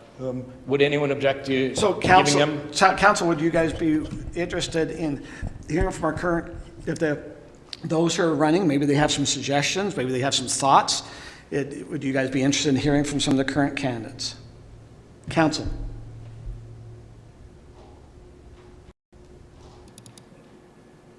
Doug is. I'm not answering because I figure I already have. Yeah, Doug has presented a proposal to have the current candidates come up and share their thoughts or maybe perspective on this. Okay. Okay. Are you for? Kristen wants to say something. If I do, I have to step out of this chair. I can't do it as a member of the council. Oh, I agree. I think. I'm over here now. Well, but you got to be on the recording. No, what I'm going to recommend, if you don't have to. If you are running for election, if you have some suggestions, maybe you've heard something we haven't thought of, maybe there's some good suggestions, or if you're saying, hey, this is something you need to consider, we'll let you guys, because I think the public would be interested also to hear what those they might be futurely electing, what they might be thinking. Yeah, I've filled up the podium, and please just state your name so the recording kind of knows who it is. Before we start this, I do want to call out big things. Like when you think about what the library has to do, we have to refresh our curriculum. It's $28,000 over the next 5 years to get us caught up, right? Like something that has to be done. Next thing that has to be done is we have to have more full-time employees. In the original proposal, it was 1 full-time employee. Donna has since found new information that we may be required to have 2 or recommended to have 2, something like that. Increase 2 employees? Increase 2 employees just by the sheer volume and the number of programs that we're offering. And when you say increase employees, you're talking about converting 2 positions from part-time to full-time? Yes. Now, you just said required. What would require us to do that? It's not required. It is an ask. It's a recommend. It's a recommendation. Yeah. Okay. And you think about poor Donna, who has to come and work here on a Saturday when somebody's sick or the library doesn't open. Having depth is a good thing. So I wanted people to understand, really what we're asking for are those 2 things, and they're expensive. Okay. Candidates. Yes. This is unusual. We're letting Yes, Ron Campbell. I've said, and I will make it clear, that raising taxes is an option of last resort, but it is not something I could commit to not do. It has to be on the table. We have the potential of losing fees that we're charging. If we lose those fees, how do we take care of public safety without a tax increase? Libraries fit in that same list. I love the idea of putting on a survey and asking the residents, where do you put the library? Are you willing to keep status quo, which requires a tax increase, yes or no? Give them 3 or 4 options, they have to pick one option. Not 2 options, but one option. But it is an option it is a course of last resort. It is something I would fight to do everything possible to avoid, but to say that I would never raise taxes, I cannot do that. Any other candidates like to say something? Go ahead. I'll let it sort. This is unusual. Thank you. It's a really interesting discussion. I'm just thinking about my experience with our library in our former town. And there was a group called Friends of the Redlands Library, and they sponsored a fundraising event every year. They sold used books on a stand outside. Maybe you guys already have that going on. They You have. have like a We have a fundraising. really nice, active friends group that does a book sale. Okay. Come to the one at the Fling. It's going to be huge. So there's Friends of the Library, and then there's the Library Foundation, and so there's two different fundraising branches. Okay, great. I just didn't know. I'm new to it, but Yeah, no, that's that great. idea of a, third-party people of goodwill coming together to do something important. And then, our library in our town, there were points where they had to reduce services. They weren't open on Saturday. They were open, till 5 o'clock on Monday and Wednesdays, and then they were open till 7 different times. And as residents, somehow we made our way through that with kids, and it's not ideal, but sometimes, it's necessary. At some point, people have to look and see where they can economize. We can't economize on certain things in the city and have the people feel safe, have the roads work. And I think the library is one of those things that it sounds like residents have indicated that if they had to economize somewhere, they might have to do it there. So I don't know. It's just a thought. Decrease services, not raise taxes. Hey, Aaron, question for you while we're transitioning. Because this was a voter-dedicated tax, can it be dissolved without approval? And maybe I'm misunderstanding, Kevin. When you say voter dedicated, I'm not aware of this ever being on a ballot. I know that it passed to city council, but I don't think it was referred, so I don't think it was ever actually I don't think it was approved actually by voters. Hold on, but I no, think it may have been on a ballot. I'm actually almost kind of thinking Kevin's right on this. I think it might have, I don't know. I don't know. Stephanie Thacker, who I've chatted with a few times about the effort to get that made and everything that had to happen, I recall it being a ballot initiative, but I'm not sure. Okay. And that's something I'd have to do more research. But your question about the tax rate, Mayor mentioned this as well. We can, what did we decide? We can lower the library to almost negligible, essentially. Raise the city rate, and as long as it's the total is the same, we don't have to go through the truth and taxation process. But I think Councilmember Courtney made this point, we're still in a funding deficit, so that doesn't fix it overall. Okay, let's go ahead. I'd like to, okay. Hi, I'm Liz Rice, you know me.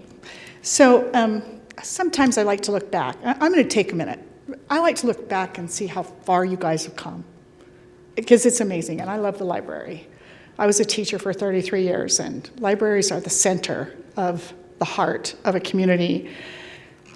When the library, and I'm not really sure how, I don't remember exactly how it worked, but it was at Mountain Ridge Junior High. And I think they paid our librarian to stay longer or something to that effect, and please don't quote me because that was a long time ago. Ms. Bushman was the library. Yeah, yes, Mrs. Bushman was in the library, exactly. And I helped out a little bit in there. But, I just am amazed at how far it's come. I'm amazed at what we have. And I love it. So I want you to know that I support you. But, there's always that but. First of all, I agree with Aaron. Putting it with Alpine isn't going to work.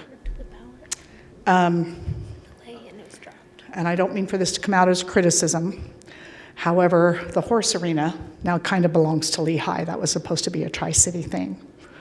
So sometimes when you go in together with somebody, one entity takes over another. And I just don't see that working. I really don't with Alpine. I think we started it, it's ours. Now we have to pay for it, okay? I get the library letter from American Fork Library because I think it's amazing that if I can't find the book here, I can go to EF. But I get theirs, and I know that they cut hours. I know they had to, and I think we probably have too. You know me pretty well, and you know that when I campaign, I'm pretty tough about it. I've been doing about 50 houses a day, and not everybody answers their door. But I put a flyer down, and I can't tell you how many emails I have to answer, probably close to 100 right now, of people with questions. But I am going to tell you a couple of things that I really, the tax thing, on a library, Ben Franklin said he was the first one to say a free usable library. But the thing that keeps coming out, and I keep reminding people I'm running for city council, I'm not running for a school board, although when they see that I'm a teacher, they want to know. People just got, actually I found it interesting that I got my tax notice the same day I got my ballot. And I opened it up, and I took a deep breath, like I always do, and it was higher, much higher. But I'm going to tell you in general that most people are so uptight over this split with the districts and what it's going to do to taxes. And I know you're going, how does this affect our library? But we kind of need to mellow out on taxes for a little bit until we adjust to the new district taxes. Because in the next 2 years, they're going to be higher than what I got last Tuesday. So I just know that people are super uptight about any taxes. They don't want any taxes more. They don't want, I've heard that more than I can express to you. They don't want another bond. A survey, y'all know how I feel about surveys. Because I'm not sure you really want the response from some people. I think Donna brought that up, of who actually answers those surveys. So, if you send it out to, a registered voter, and you don't have to, put it Republican or whatever, you don't have to do that. But you send it out to, or the person who gets their water bill. I don't know how you do that, or what's legal to do that. But I don't want just a random survey of answering, because you don't know really who's on the other end of that. You need a taxpayer to answer that, because we're ultimately the ones that pay for it. Now, I'm kind of with Ron on this. I don't know if it comes down to brass tacks, and it depends on the percentage, for a library tax, I just don't think that's going to work legally. And I would like to hear the city attorney's comment about that. You're talking a fee? What? A tax, like charging a fee to the residents? A fee or a tax. To me, they're the same, but I realize they're different. I just want to make sure. Right. I know they're different. But I just would be very cautious, and I know you need the city's input. I mean, when this library started, I can remember how much opposition. I thought, this is books, guys. This is educating our youth on our people, and how can you say no to it? But there are people out there who are pretty tense about taxes right now. So I don't know, I know this is going to come up next year. Is that correct? Is that what I read in the email? Somebody, is that correct? So I'm not going to say no to a tax, but I can't really say yes. It's going to have to depend on how we do that, and if it's legal, and how we're going to incorporate that and make the citizens feel comfortable. And nobody feels comfortable with a tax or a fee. So, but Thank you. Books are always worth it. I actually belong to 2 different book clubs. And I will tell you that if I can't get it here, I just order it off Amazon, and then I bring it here and I donate it back to the library. So,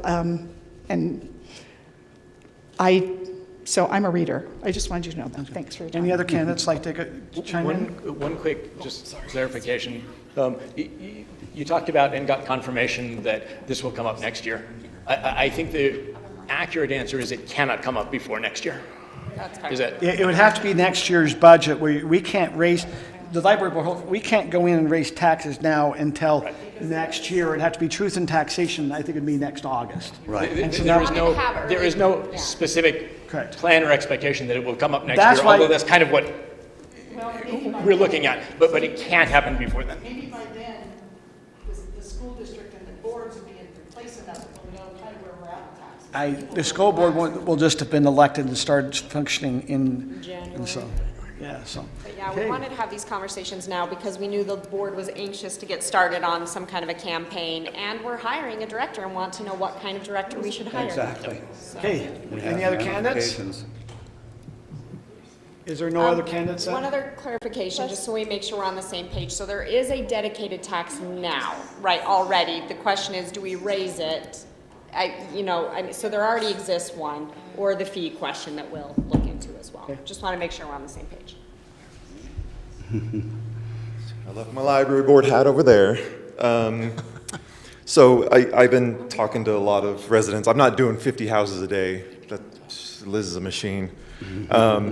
And I've been telling people two messages, that ultimately the way to make your job as a representative on city council so much easier is just doing what the residents want and representing their voices. And so, at the end of the day, that's what I would do, And the other thing I've been telling them is that tax to me is not a four-letter word. I am pretty pro-tax. I think it's the way that we fund a certain way of life, a certain atmosphere here in Highland. We talk a lot about, Highland. It has a unique feel to it. It has certain values and certain, even a literal aesthetic to it that needs to be maintained somehow. And we have the opportunity to do that through taxes, and I gladly pay it to be able to live here. And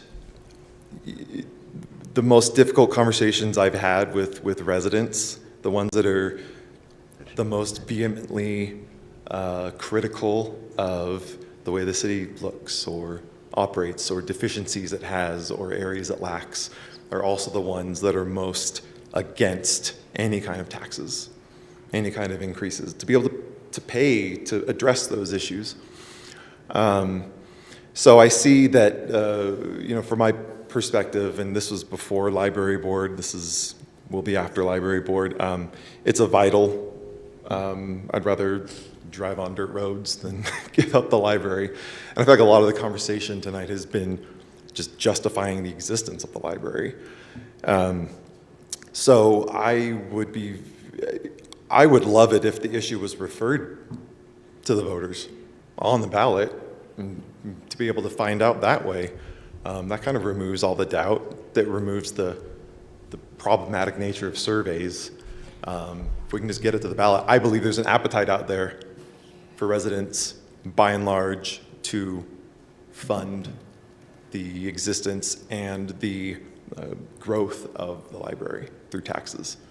Just conversations that I've had, and we see there's a changing nature in the city to where people are younger, they need these things. They need a library. So that would be my input. If there was any way to get it onto the ballot, and let's just put the baby to bed that way. Let's whether that is through an actual referendum process after a council decision, or an initiative, or just sticking it on there. I don't know, but I'll continue to speak my piece as a candidate, and it's not a popular message, being pro-taxes, but it's as transparent as I can be. So, but thank every one of you for really hard work, especially dealing with this sticky situation. Is there anyone else like to come up and share?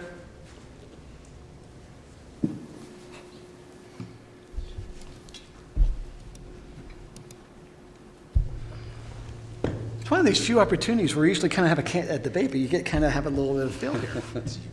Hi, my name's McKaden Caruth. I'm running for City Council. First and foremost, I really want to thank our library board. I know being invited here to listen to your conversation has energized me in a way I haven't felt in a while, and I'm so grateful. I think the passion I feel from everybody with the library is contagious, and I'm here for it, and I love that we have advocates in the city that are there for the underdogs. As was said previously, it's not for the people who have a lot, it's for the people who don't have enough.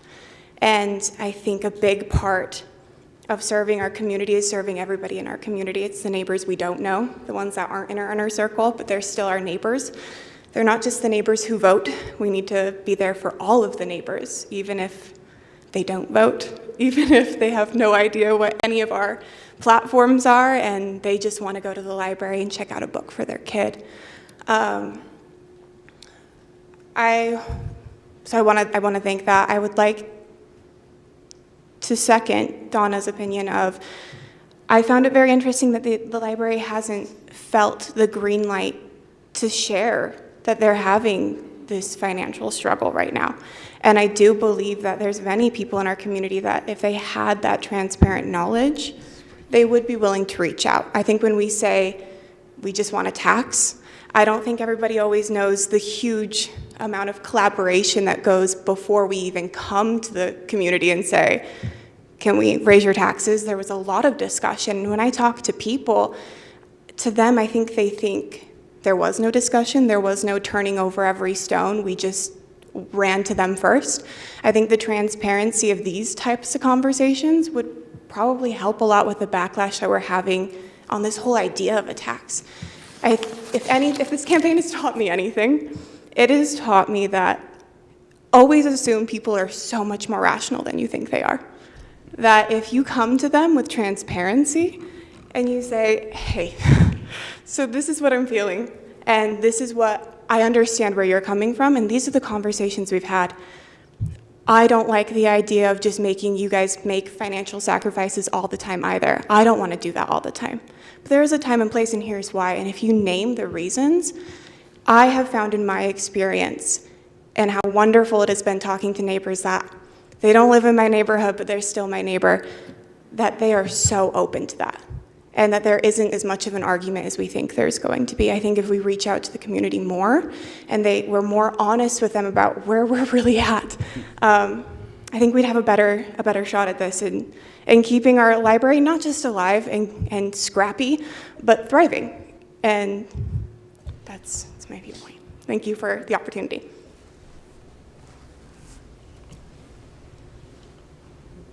Would our candidate for mayor like to say anything?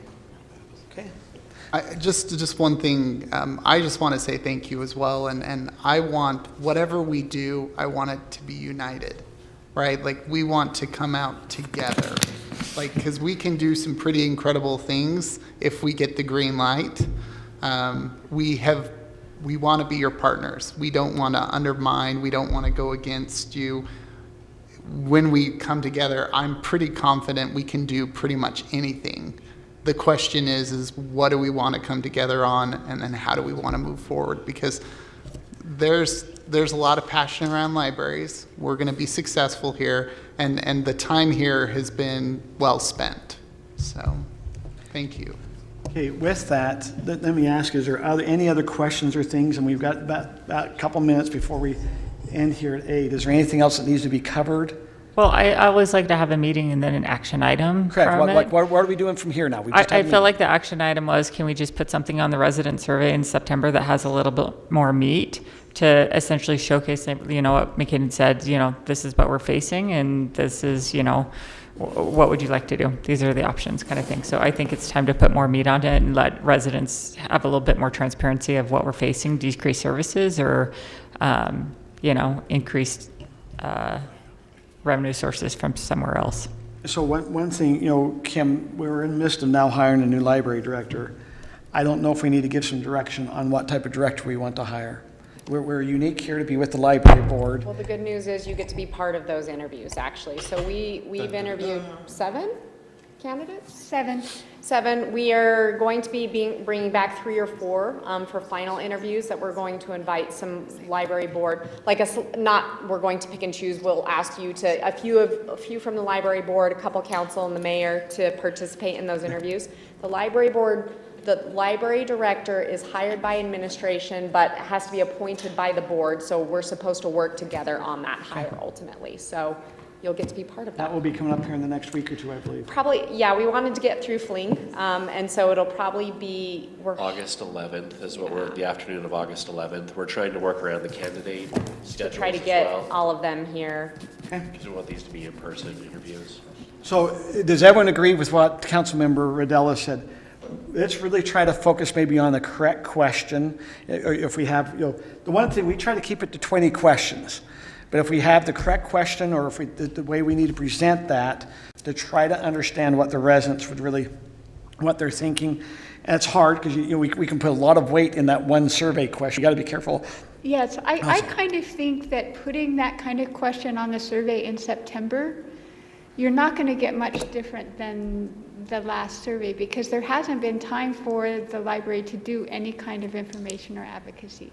So I think this survey round is too soon to put on a make or break type of question, because there hasn't been time, and the library wouldn't even be able between now and September to put together any kind of campaign, because they're going to be basically without a director. So let me ask you, Aaron, there's been times we have sent separate surveys out, and a tax increase to me probably would be one that you could and maybe look at doing a separate survey. We do our standard city survey in September, but maybe we could say, okay, we're going to get prepared to do a survey this upcoming spring, because the council's going to have to start doing something budget-wise and starting to vote in April and May if they're going to start doing a tax increase. They're going to need to start signaling to the residents, we're considering a tax increase, or whether they are, how to fund or not fund the library. They got to start, does that make sense? Really by March, April, we'll start having budget work sessions. By May, they have to approve a preliminary budget. So they've got to start signaling to the community what they're planning to do with this library thing.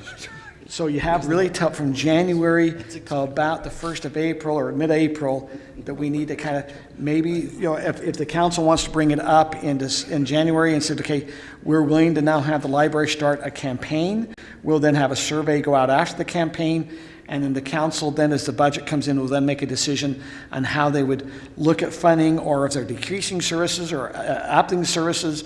If it's hiring new staff, how does that all work?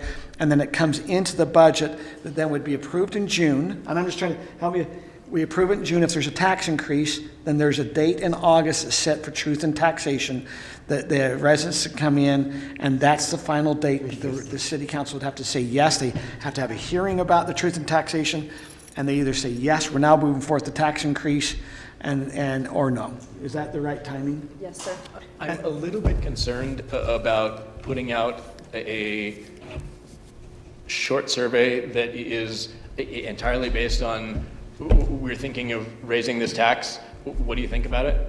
Because it just feels to me like that creates more problems than it solves. Because either we decide that we're just going with whatever the survey says, in which case there are going to be disagreements about how accurate that survey was, because you don't have the controls that you do with ballots. Or you didn't ask the right question. The right people didn't Right. last year. Or you're going to go the opposite direction of what the survey says, in which case you've now upset significant portions of people by giving them the impression that they're having a say in it, and then we're ignoring what they say. I'm not sure there's, I mean, it would be nice to get some information, but I'm not sure there's a whole lot of upside to the city in putting out something like that. Like when we put the road fee in place, we did open houses in 4 different areas of the city. We took surveys at each of those open houses, and the council considered that, but it was ultimately a council decision. We could do that methodology. We could do something like, I know that there were concerns with how it was done, and we need to do some things better, but we could do something like we did with the alcohol survey of, we sent out a mailer with a whole bunch of information, and you get that along with the survey, right? So there's options, rather than just our resident survey. It just goes out with the utility bill. Right, yep. And then there's an online option as well, and we try to limit it to just Highland, but it's not perfect. So None is. with that, is there something you feel that now, I mean, we could ask that general question, like you said, Donna, you're probably correct, you're just going to get back the same results. We asked that question again in September, I think you get the same results we did last September. If we support a tax. This decision, when does it need to be made? Do you want to start the council? Is this something you want to start this fall, or do you see it be better to wait till after the election and you're in January and you know what council you're working with? Because that's who really has to support that decision. That latter, absolutely the latter. I think Donna's spot on. I think we're going to get the same results. We don't have the time, she does not have the time, we as a board do not have the time to really get the word out there that needs to be out there before that survey is answered. Wait, so you really think you'll get the same results if you put on that survey? Where essentially what's happening is services are going to decrease. I mean, because what we put on there right now is basically, it doesn't show the big picture. Yeah, do you want a tax or not? I mean, I would love to just even see, by having a little bit more transparency of what you're going to lose and what you, is it going to have a differential in percentage of support? And it could be an important data point if we do it again after a campaign. Yeah. And we see where sentiment has shifted or whatever. It could be this middle of the road data point that comes in. We're probably going to put the question on there anyway, right? We do it every year, so why don't we just add another sentence with a little bit more meat just to see if there's a differential in percentage points by adding a little bit more transparency to it. I don't know, maybe I'm off. I think we agree, we want people to be more informed, but what we don't want is there to be so much weight on this question if we feel like it's not fully contextualized. Yeah. I mean, I don't think we're looking at like all of a sudden a 60% yes support. I think we're just looking at, oh, now that people are kind of getting a little bit broader picture, is this changing the percentage by 5 percentage points? Is this changing it at all, or are people still stagnant? Yeah, it doesn't really matter to me. It could be considered the first step in a campaign, an awareness campaign. Yeah. Do you always have to be right? Because the survey questions are due at the end, the reason I asked the council is because that's really where that decision is going to have to come down to. Council, would you like to see a survey question more defined? Hey, the library, if we keep it the current budget, we're going to have to reduce services or hours. Are you supportive of an increase? I think that's what your question is, to kind of say, hey, this is your multiple choice. Which one of those? It doesn't mean that's the ultimate decision, but it gives kind of a push forward for the council to say, okay, we've got this. Are we going to be supportive as the council in January to now start moving forward with the tax increase? Because they're going to, board, we all could be excited about taxing, but if the council is not supportive, it will fall on its face.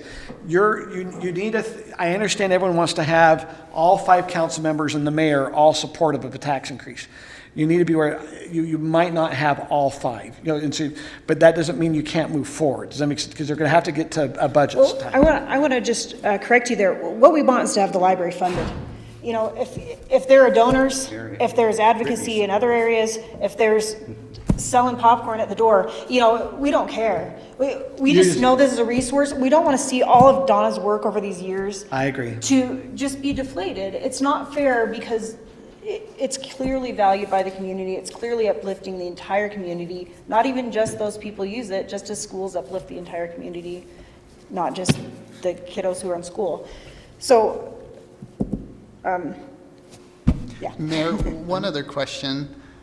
I know with the fees, and I've heard rumors of legislation coming soon that will make that required to shift to some other type of funding. How does this bundle with that? Terrible. Yeah.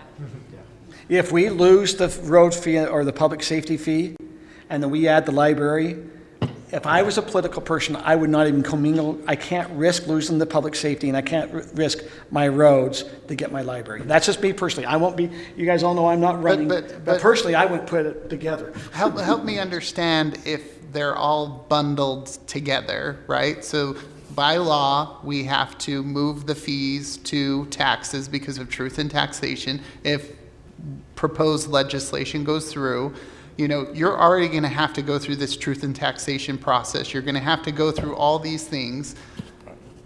Wouldn't bundling that simplify it? Because instead of, hey, this is library alone, it's, hey, we got to change all these things. There's a library component, there's a public safety component, there's a road component.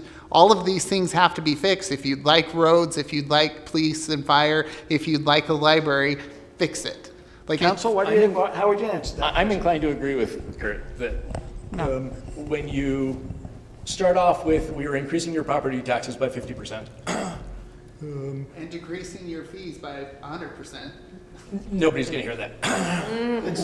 When you start with, we're increasing your taxes by 50%, there are people who are just going to be completely opposed to it regardless. There will be some people who will be opposed to the public safety part of the increase, thinking it's too big, it's whatever. There will be some people who are opposed to the roads piece of it, either thinking it's too big or thinking that roads isn't a core governmental function, and so isn't something that the city should be paying for. And there will be some people who are opposed to the library portion of it, either thinking it's too big or thinking that that's not a core governmental function and not something the city should be paying for. If we get to that point, we have to have the public safety. We can't survive without that public safety increase. So you start chopping things off to minimize the number of people who are voting against it for things that aren't what we absolutely have to have. If we lose millions of dollars in public safety funding, that's catastrophic. Yeah, I get that. I'm just wondering, sometimes the bundle concept in marketing is a good thing. Not a good thing. Plus, when it comes to fees, you're talking about adding, more hardship onto those that, a fee is basically a flat tax. So those who are, in hard situations are going to be paying the same exact amount as that's somebody who's living in a $7 million house in Highland. So it's regressive that way. thank you. That's what I'm looking for. Any other council like to chime in? Okay, what is our action item from this meeting? Well, we talked about putting a survey. I don't know what else. I mean, coming out of this. Are we doing a survey or not, though? Because we got the survey question? Right. I like to put a question on the survey because I think it's transparent. I think it makes it clear to people that we're talking about this and that we have been, and kind of keeps it in the front of people's minds. So I like having a question. The more information we can provide, the better. What you're saying is you're starting to prime the pump. Yeah, exactly. And you frame it in a way. And if the library wants to come up with that question, then they could come up with that one in order to be able to. Okay, so who's going to formulate the question? ChatGPT. Okay, so who's. Well, I think, I like Ron's suggestion on what the question is. That we don't ask, do you support a tax increase? Correct. That we say, 2 or 3 sentences short sentences to tee it up and say, these are all the options. Okay. Yeah. Okay. And on the last survey, we asked residents if they wanted a tax increase, and then we asked them if they liked the library. It should be flipped. So that way they have in their mind, yeah, the library's great. I do support the library. And this is because we do a physical survey component, it's all about how we can fit the most questions on a piece of paper. I mean, we'll try our best to be strategic. Well, I just know that just based on last survey, there were the 2 questions, and if we keep it at 2 questions, that's great. There's limited space. Because it's a work session, we do have a resident that's also here that had a question or a comment. Liz? Yes. Yes. Or you can sit, just there by the mic. So a couple of things, and We have to be able to record it. I know how hard it is to come up with a survey, but asking not likely to, or would you like to, or, I mean, it's either got to be, are you for it or against it? Or, yes or no, okay? I just don't, because if you look at, I don't know if you can pull up that pie chart that you had before, but it was like, 60% really said no. Are you not likely to? I think the question has to be, where the library currently is struggling with funding, we have an option to decrease service to fund it. We decrease service, or, you have to have something in there that they recognize. Right. In order to stay status quo, we're decreasing the service. And if it's hours, if it be programs, something is not going to be status quo. They need to understand, going forward, to stay where we're at, the library changes. So that's how I've gotten out of this. No matter what, if we want to keep what Donna's built or what all, now I say you have a lot of good employees, you've had some good city staff. It's everyone, what's built to be able to maintain what we have, we can't maintain it. And if you want us to maintain, do you want us to go to 7 days mowing the lawn, or do you want us to keep it 7? Do you want us to have the water going on and fixing sprinklers, or do you want some yellow spots? I mean, that's because our yellow spots will be some programs not happening. Mr. Mayor, I had one other thing. It's really hard. I learned this when I wrote a grant for the Teaching American History grant. And when we brought professors or teachers in or whatever, we had to provide, and so hiring somebody new, you always have to, it's not just we want to pay him $60,000 a year, or whatever it is. You still have to figure in what you're going to pay to URS. So that has to be deducted. And it's tricky, and it's a formula, and it's ugly. But if we pay a person $100,000, it costs the city $140. It's 40%. 40% load. It's a 40% upload with benefits. That's why when we talk about full-time, it does come in with a load with it behind. That's why it's so hard. Anyway, we are past our time. It's 8:10. Is there anything closing? Okay, we need to get, sounds like the council would like to have a question. Who's going to get that question for the survey? Well, staff can draft it, but we absolutely Okay. welcome You'll bring any it to us on input as well. Tuesday. What's that? On Tuesday, we'll see that question, right? You will see a question on Tuesday, so if we need stuff by the end of this week to help us get ready for Tuesday. Okay. Okay, we appreciate everyone coming out, and I think it's been said by some, we do really appreciate the library board. Out of a lot of our boards out there, you're probably one of the higher functioning ones. Does that make sense? Where you're meeting more often, you're putting in more time. We appreciate that. And you guys deal with some of the things that can get hard too. There's some that everything's fun. If you're on the Parks Board, it's usually fun. You get to plan parks. Library has some things. You talk about the First Amendment. We've had some things come in with certain.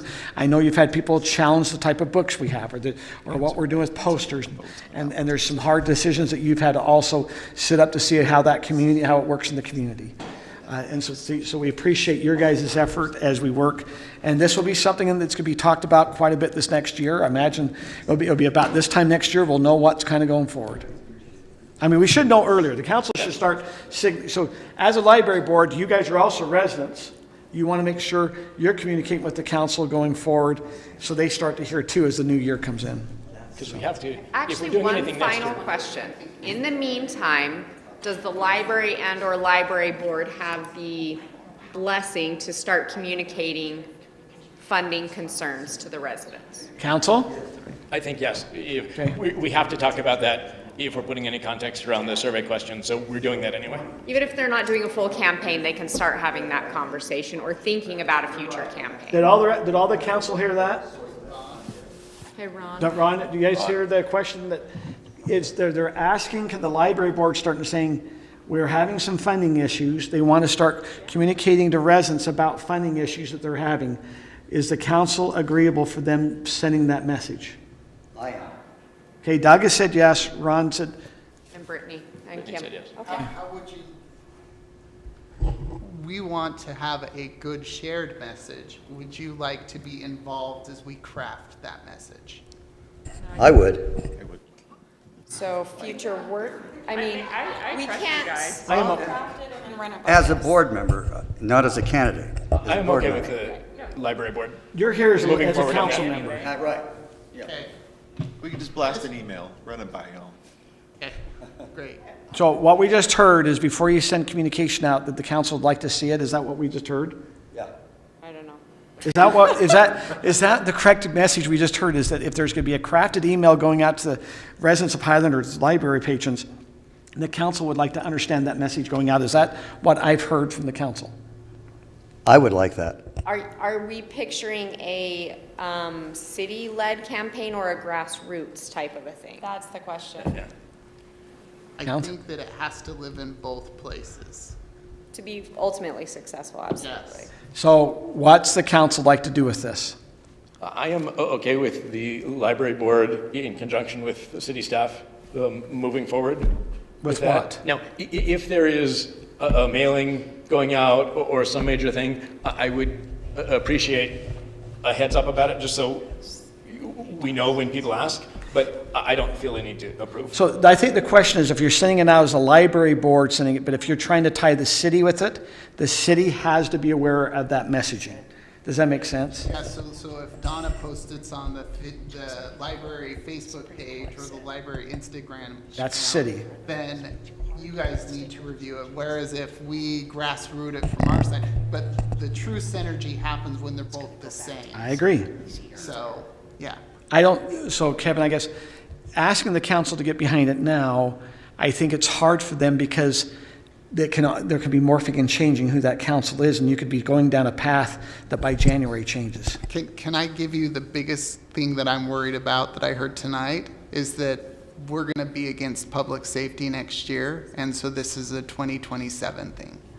That's what my concern is. So we can't control the legislators. We have advocated.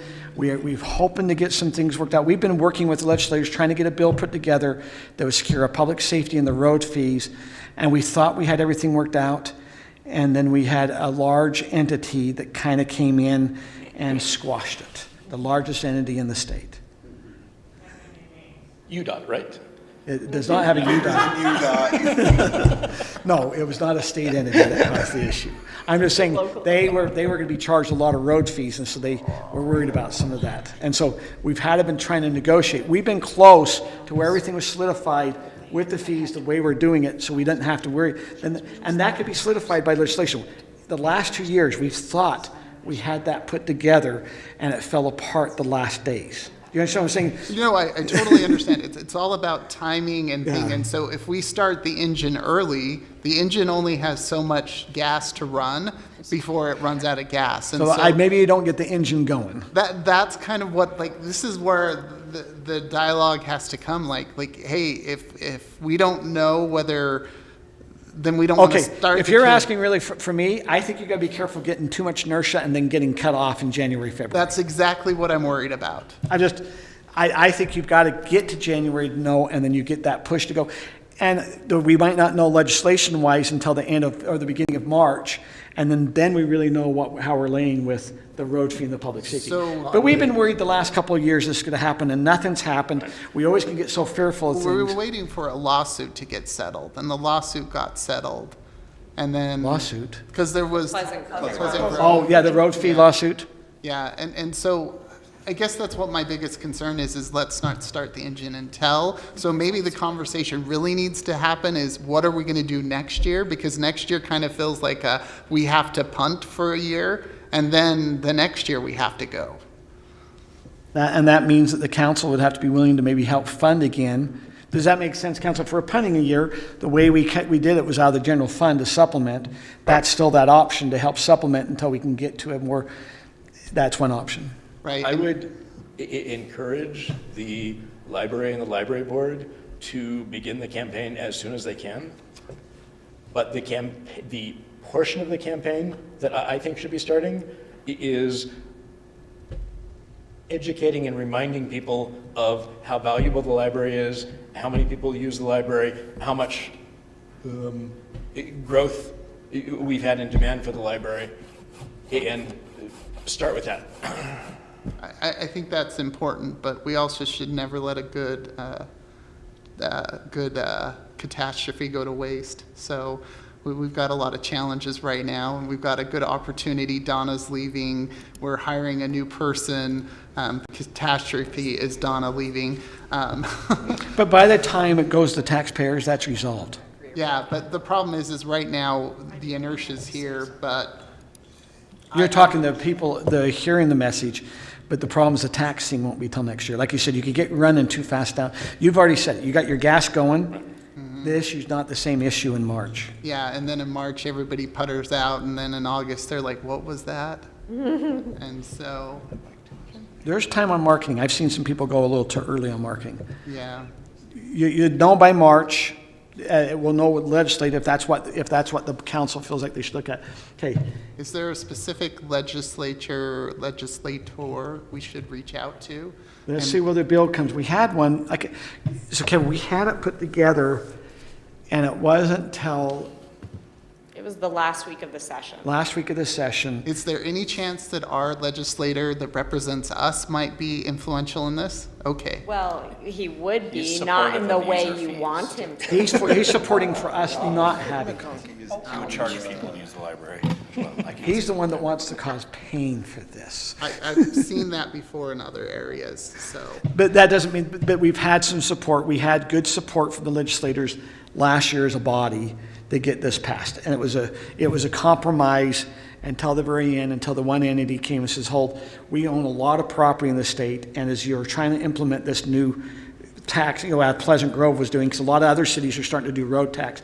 They saw that this would affect a lot of their properties they own, and if it be a major university they own down south and things that way, they stepped up saying, we'd like to have a little bit more voice and work through how this gets funded. They'd like to have themselves exempted. Any charitable. LDS Church. Yeah. Yeah. BYU. I just want it on the record. Right. The largest employer in Utah is BYU.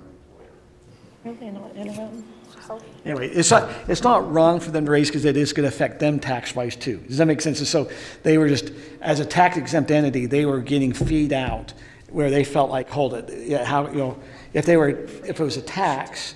Maybe they can fund our library. They have foundations, you can go and ask them for that. Anyway, we're just trying to kind of digress. I'm not sure, I think we're just going to kind of try to work on a question to go in. The question of the library board, I think you guys have to answer your question this up. I think if it's the city trying to put a message, they're probably not ready to try to say, hey, this is on the city website, this is on things, but as a grassroots, you can see what efforts you want. Okay, anything else that needs to come up? And then going forward, through the hiring process, making the applicant aware that there are funding issues going forward, and we're going to need someone who's going to be an advocate. And well, and I think, okay, if I was better going in that if they realm. asked me, well, how you guys have deficiencies in funding, how the council addressed it this last time is they pulled it out of the general fund.